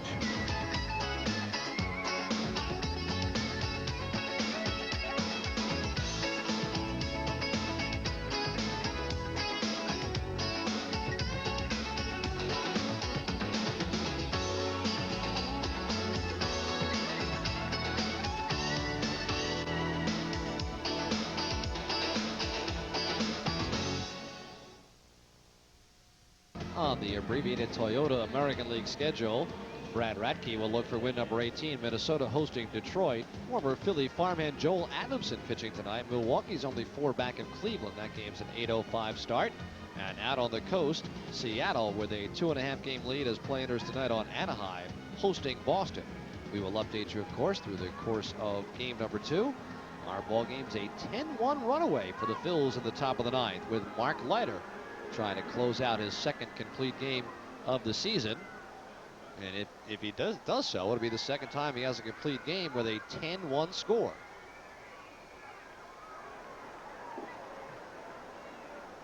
Carlos Hernandez has a double for the night. And no matter what happens from this point out, Larry, Mark Leiter has done exactly what Terry Francona would have liked him to do. Been effective through the first 8 innings of this first game of a doubleheader. Has, basically left his bullpen intact. You can't ask more from the starting pitcher in game number 1 of a doubleheader except to do that. Even if he needs a little help here in the 9th, no big deal. It's not going to be a whole lot, and you're going to be in great shape going into game number 2 with a reliever, Ryan Karp, on the mound. Off speed pitch, and Hernandez just gets a little taste of it and muscles it in to left field for a base hit. That'll bring up the pinch hitter Greg Vaughn. Take a look right here. It's a breaking ball from Leiter. He just kind of spins and stays on the inside half of the plate for Hernandez. I mentioned Mark Leiter's pitch count's got to get getting up there pretty good. Threw a lot of them in the first inning. Got the ratio a lot better on as it went on, but over the course of a ball game, he's in the 9th inning now. He has thrown quite a few pitches. Vaughn's numbers way down in the middle of a 4 for 36 slide. Takes a breaking ball for a strike. And with that base hit by Hernandez, Jerry Spradlin back up and throwing again in the Phillies bullpen. Mentioned it was a hanging breaking ball, and that's normally a sign that the arm is starting to get tired. You see the big right-hander down there. Arm speed slows down. The ball just kind of spins up to the plate. So Leiter's tank is pretty well empty. In the dirt. Would be nice, for Mark personally if he can get through this inning, but he's already done his job this evening.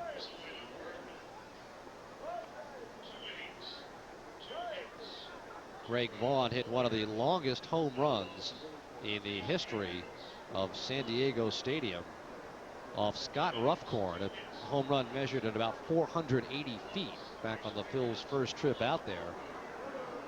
He, of course, made Ricky Henderson expendable. Swing and a miss. Does not get cheated. Well, Greg Vaughn doesn't go up to the plate looking to hit a whole lot of opposite field singles. So that would fall under the category of an understatement. He went 0 for New York in the 3-game setup. There was 0 for 13.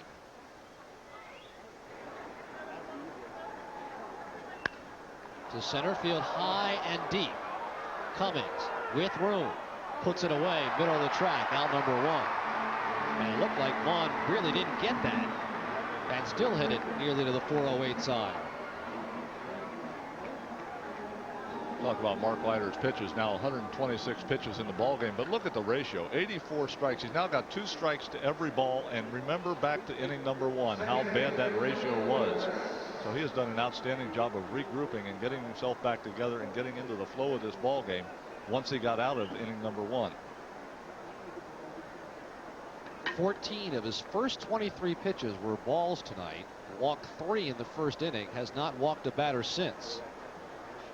Veras the other way. Amaro on the run. Has it lined up. Out number 2. And in the Phillies bullpen, Jerry Spradlin still standing, but kind of enjoying Leiter's work right now. Leiter 1 out away from a complete game. There's Spradlin. That out represented by Steve Finley, who he has struck out 3 times tonight.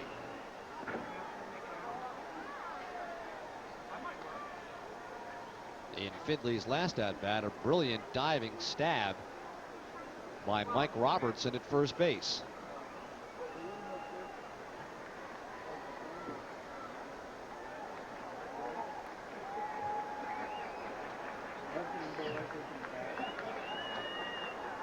Hernandez at first, 2 out. Top of the 9th. Phil's lead 10-1. Fouled straight back. I think Leiter dropped down a little bit more that time. I guess at this stage of the ball game, you're pulling out whatever you got. Well, I mentioned how many pitches Leiter has thrown. Maybe it's hard to get the arm back up there anymore. Gravity starts working. On the scoreboard, that Dodger Pirates game 1 is a final. Dodgers have won it, so right now they've got a 1.5 lead in the West. Final score 8-2. Late swing, 0-2. And the crowd begins to show its appreciation for the fine night's work of Mark Leiter. as they rise a strike away from a complete game victory.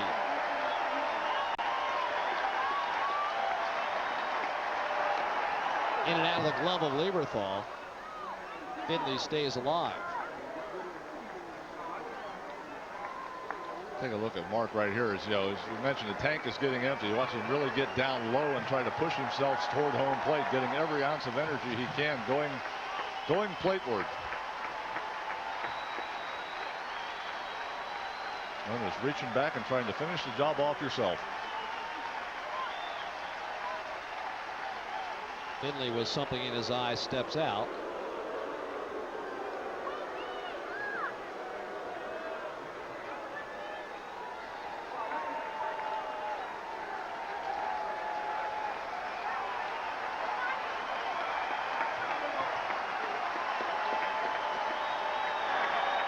In the dirt, 1-2. Mike Lieberthal, by the way, that home run in the bottom of the 8th gave him 4 RBIs tonight. That ties a career high for Lieberthal.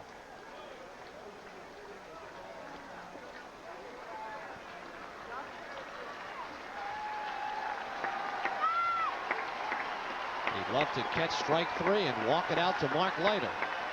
Leiter, a season-tying high 9 strikeouts. 1 strike away from closing the door.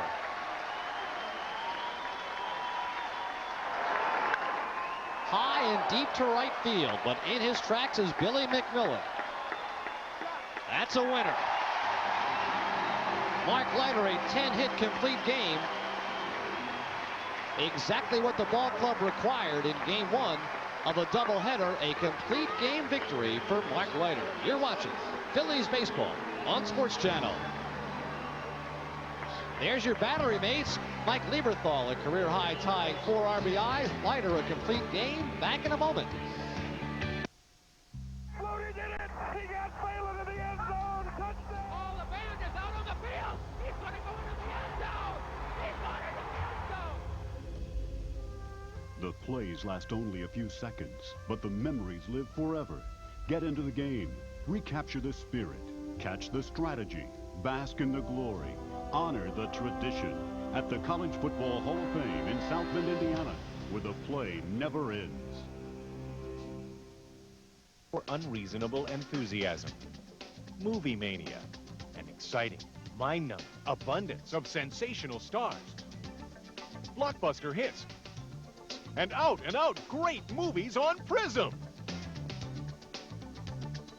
Summer Movie Mania begins this May only on Prism.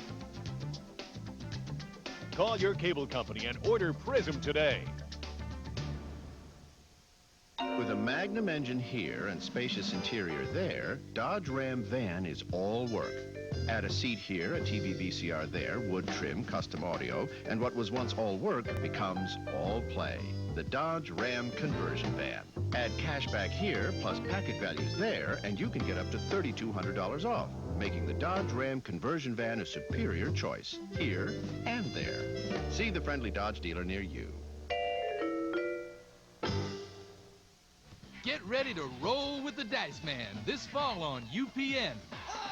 Get with the program, eh? Hits coming to UPN. A 7-run 5th inning catapults the Phillies to an easy 10-1 victory over the Padres in game 1 of the doubleheader. And Kent Jacoby right in the middle of that 7-run inning, a youngster named Mike Robertson. Yeah, Mike Robertson had a great ball game for himself tonight. A couple of base hits, including this double, scoring a couple runs in that 7-run 5th. Robertson 3 RBIs on the ball game. Hadn't had a whole lot of chance to play. Only had 1 at bat before tonight's ball game, but had a big one for himself tonight and enjoys it in style, going in head first into second base. And but our Budweiser play of the game, Mark Leiter, 9 strikeouts on the night. Probably none more impressive than this one right here. When you can get Tony Gwynn to strike out on a check swing, you have done something. Mark Leiter with our Budweiser play of the game.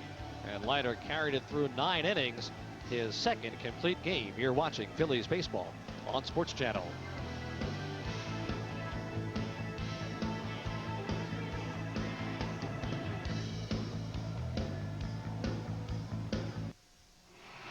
Say Merry Christmas. Did you have a good Christmas? Yeah, get lots of stuff. Yay! Get your horsey. Do something cute. You're just gonna sit there and grin? If you don't stop your friend from driving drunk, who will? Do whatever it takes. Get ready for the Mania. Movie Mania. Summer Movie Mania begins this May only on Prism.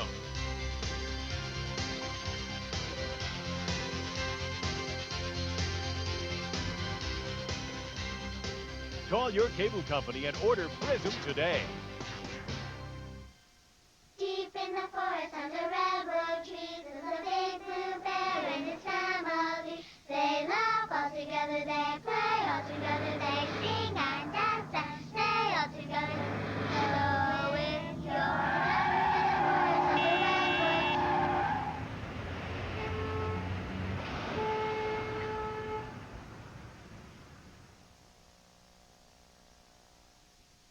Midas, auto systems experts. Phillies baseball has been brought to you by Brewery Fresh Budweiser, the official beer of Major League Baseball. By Mellon PSFS, it's where you're going. And by Independence Blue Cross and Pennsylvania Blue Shield, the health insurance companies you can lean on. Here's the ball game, really turned in that fifth inning where the Phillies batted around plus. Midre Cummings, his first 4-hit ball game. Mike Lieberthal, a career-high tying 4 RBIs in the first ever 2-hit ball game. 3 RBIs for the youngster Mike Robertson. Complete game victory for Mark Leiter, who wins game number 9 tonight. Mike Lieberthal's home run was icing on the proverbial cake on a high hanger. Became home run number 19 as he muscled it just over the wall in left field into the Padres bullpen to give the Phillies their final margin of victory and a symmetrical 10-1 victory for the Phils and Mark Leiter. Stay tuned. Our next telecast is coming up shortly. Padres and Phillies. Ryan Karp against Andy Ashby. Game 2 of our doubleheader is coming up next. Terry Francona looking at the final out of Game 1 to close the team's 4-game losing streak in precisely the scenario a manager would hope for. A complete game out of a starter in Game 1, knowing he's got to turn to the bullpen in Game number 2. Stay tuned, everybody.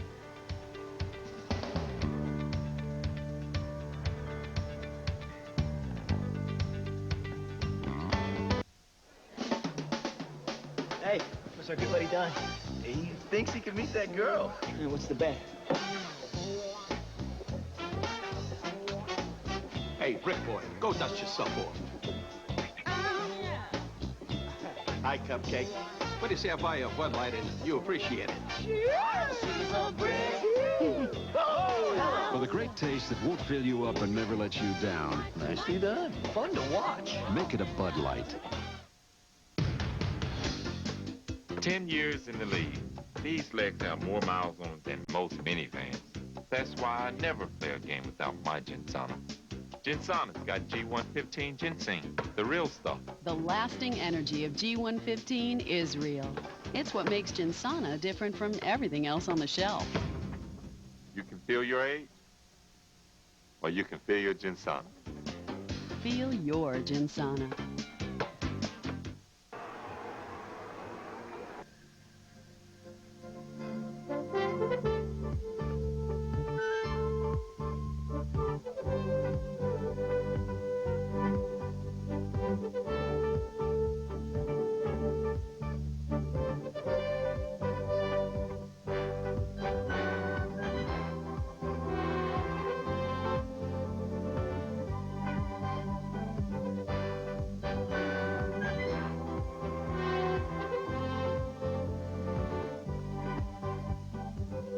Halls of Fame, brought to you by Rolaids Antacid. Relief. You know how to spell it. He made his debut as the 1948 National League Rookie of the Year. He was a 2-time National League batting champion, and after a great 14-year playing career, he moved into the broadcast booth for the very same team he played for. Hello again, everyone. I'm Fran Healy, and welcome to the Halls of Fame. In the next half hour, we'll sit down and talk with one of the original Philadelphia Phillies whiz kids, Richie Ashburn.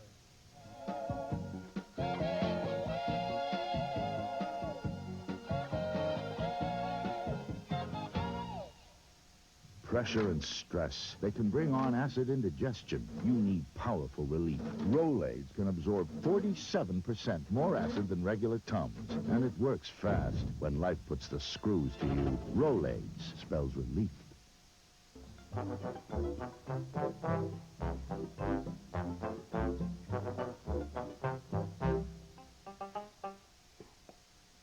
In 1948, Richie Ashburn packed his bags and traveled to a Phillies training camp. The camp was overflowing with young ball players, all hoping to prove themselves under the watchful eyes of the Major League scouts. Richie was no exception. Before he could follow his dream of playing professional baseball, he first had to make the cut. I played on an outstate team, they call it, and we competed every year with the good teams from Omaha and Lincoln. They usually, if they didn't win the state championship, this club did that I played on. And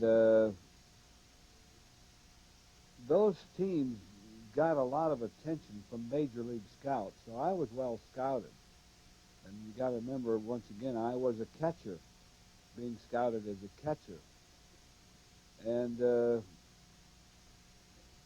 then they had what they called the Esquire magazine All-America Boys game, where a team west of the Mississippi played against a team east of the Mississippi. They played that game in New York. I was selected to represent the state of Nebraska. And there were some guys on that particular team that did wind up making the major leagues. Billy Pierce was on that team. Irv Palika was on that team, and there were a few others.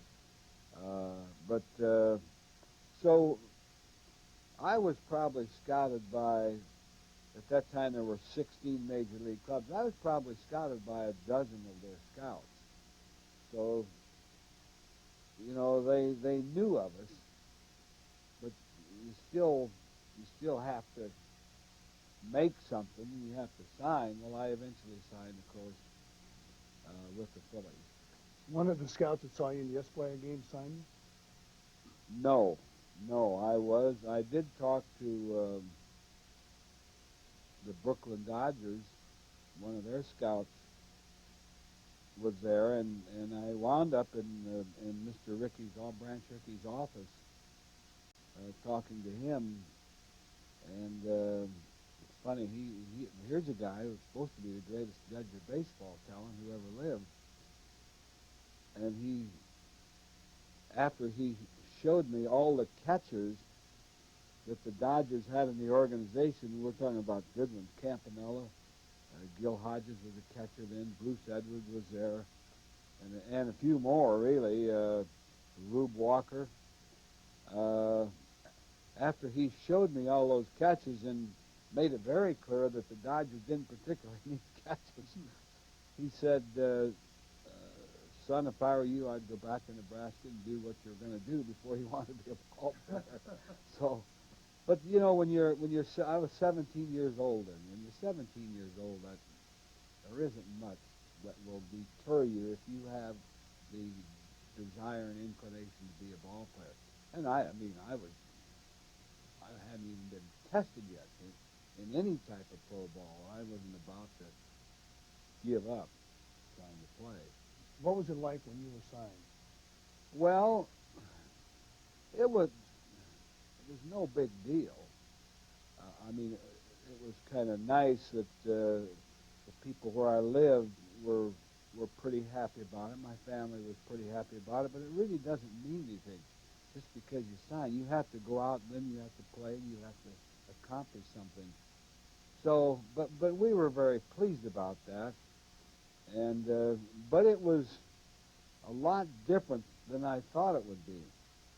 I signed I did not sign a Phillies contract. I signed a Phillies minor league contract at Utica, New York, which was in the Eastern League at the time. Well, I thought, well, I'd play my first professional year at Utica, New York. I didn't know that they can farm me out too, which they wanted to do. But Eddie Sawyer, who was my manager in the minor leagues at Utica, greatest man I've ever seen as a manager.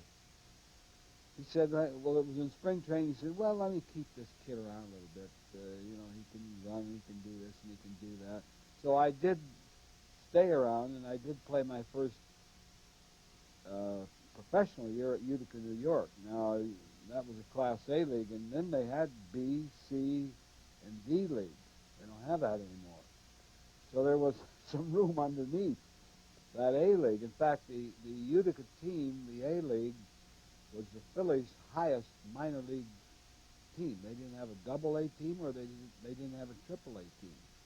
So all our good minor leaguers wound up at Utica, New York, and we had a very good team there. We won a pennant and a playoff both years we were there, and won it rather easily. When were you notified you were going to go into the major leagues? Well, the Phillies in 1948 had a special minor league training camp for their prospects. The Yankees used to do that. I can remember Mickey Mantle being involved in that years ago. They were their outstanding prospects brought to spring training so the big club could get a look at them, and not to make the team or anything, but to just kind of play along and, you know, get a little better feel of what the major league system is. And that's I went down there as the property of Toronto, who was a AAA club then, with the idea that I would go down and work out and then wind up at Toronto, because I had an excellent year in the year of 1947. I hit 362 in the minor leagues. But I was going to play at AAA. Well, the Phillies had the batting champion in 1947 was Harry Walker of the Phillies. But he was holding out. He was a center fielder. And by that time, I had been moved from behind the plate to center field. In the minor leagues, that happened. But Harry Walker was holding out for more money. He was making. He told me one time he was only making about $12,000, and he wanted to make 20. So that's what he was holding out for. But so they needed a center fielder while he was holding out. Well, so I went in there, and I hit very well in spring training, won some games for him, and I could fly. I mean, I could really fly defensively. And I was catching everything in sight. Now, Harry Walker was a nice center fielder, but he was getting late in his career, and he didn't cover that much ground, so the pitchers were very happy about having me out there. And I did so well in spring training that they almost had to keep me there. You know, I 4 or 5 games in a row, I win with base hits, or this and that. And however, they had me slated for Toronto. And I can remember they told me that when they had the meeting to see who was going to stay with the club at the end of spring training, they were going to send me down. And I remember Benny Bengow, who was a Phillies coach, and he was ex-teammate of Babe Ruth with the Yankee. Benny Bengow was a nice fella. Got up in the meeting, he said, if you send this kid out, I don't want nothing to do with this organization. He's earned the right, and so they kept me. And of course, I stayed there. But that's how I first got my chance. Richie, what do you remember the positive moments of your major league career? And I know there's many. When Dick Sisler hit a 3-run home run in the top of the 10th inning at Ebbets Field in 1950, that's a very positive moment because it won a National League pennant against the Dodgers. I would say that would stand out in my mind because of what it meant to all of us. We were young, and we had battled very hard, and we were in danger of losing what we won there. And that was a tremendous moment. I've had so many positive things happen in this career. The batting titles, the awards that I've won, and awards really don't mean much. They just seem to happen when you keep playing. But this is such a great business. Most people in it are nice people. Most people that come to see it at ballparks, they're nice people to work for and nice people to work with. This baseball has been pretty much my profession. As an adult, I played professional ball 2 years in the minor leagues, 15 years in the majors, and am in my 33rd year as a broadcaster. I also wrote for 2 Philadelphia newspapers for 20 years. I mean, this has really been this has been my lifestyle, certainly. And it's almost all been a big plus, a big positive. As far as broadcasting, he's had a terrific career in Philadelphia. Looking back, what runs through your mind? Well, I turned this job down at broadcasting when it was offered to me 33 years ago. I didn't think I wanted to. When I retired as a player, I thought I wanted to retire from anything that had anything to do with the field or games. And they offered me this job in the off season, and I had announced my retirement as a player. And they said to me, well, this was a new job. I wasn't taking anybody's place. They had never had a so-called color announcer in Philadelphia. And they said, well, it's December. You got 2 or 3 months for spring training. Think about it. So I thought about it. I thought, well, you know how it is when January rolls around and February rolls around, and you get that baseball itch. Well, that's what I got. And I said, hey, I'm going to try this. Here I am 33 years later.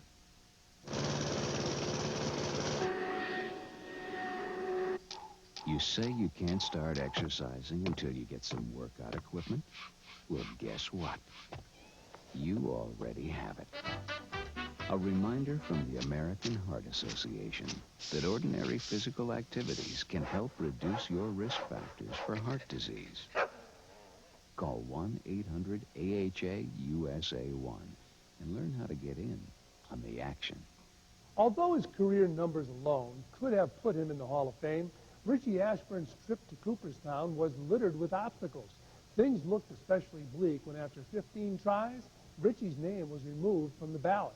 But if there's one thing he learned during his career, it's that you never give up. I think I'm the only guy in there who was taken off the ballot for a period of 3 years and then voted into the Hall of Fame. How did that make you feel when they took you off the ballot? I didn't think it was fair. Now, I never reacted much to the vote. I have no problem with the vote. If you were eligible and they voted on you and they didn't think you were good enough, I had no problem with that. I had a problem when they took me off the ballot because that wasn't fair. The day they took Pete Rose off the ballot, they took me off the ballot. But nobody knew about it. And it had to do with the percentage of the vote that you received from the baseball writers when you were eligible from the baseball writers. Now, the most, I had 40-some% of the vote. That's the highest percentage I ever got. Well, the new rule was if you didn't get 60% of the vote, you were taken off the ballot. But that probably wasn't a fair rule to pass now and throw a blanket over the previous 45, 50 years of ball players who were voted on under entirely different rules. But they did that, and they held that. They maintained it for about 3 years, and then the Hall of Fame committee decided the rule wasn't fair. I think when they found out that there's a good many of the players that are in the Hall of Fame didn't receive anywhere near 60% of the vote and got in the Hall of Fame, I think they figured that wasn't fair, and it really wasn't a fair rule. What's the Hall of Fame mean to you if you can get all the stuff on the periphery out? What does the Baseball Hall of Fame itself mean to Richie Ashburn? Well, it's a great honor if you're a player. I know that. I'm not a fool. It probably wouldn't mean as much to me as it meant to, as it's going to mean to Mike Schmidt, who was the first ballot Hall of Famer, more votes, total number of votes than anybody ever received. I mean, he ought to feel pretty good about that. You know, there are Hall of Famers and there are Hall of Famers. I mean, I was voted in by the Veterans Committee. I wasn't voted in by the baseball writers, and at one time was taken off the ballot. So I feel very fortunate to have, received this honor. But they didn't exactly carry me in there on sedan chairs either, During his playing days, Richie Ashburn was something of a Philadelphia celebrity. Today, as a Phillies broadcaster, his status is close to legendary. Richie's passion for the Phillies and for the city of brotherly love itself make him a fan favorite. He may no longer be a whiz kid, but as a broadcaster, he's still part of the game he loves so much. For the Halls of Fame, I'm Fran Healy. So long, everybody. Halls of Fame, brought to you by Rolaids Antacid. Relief. You know how to spell it.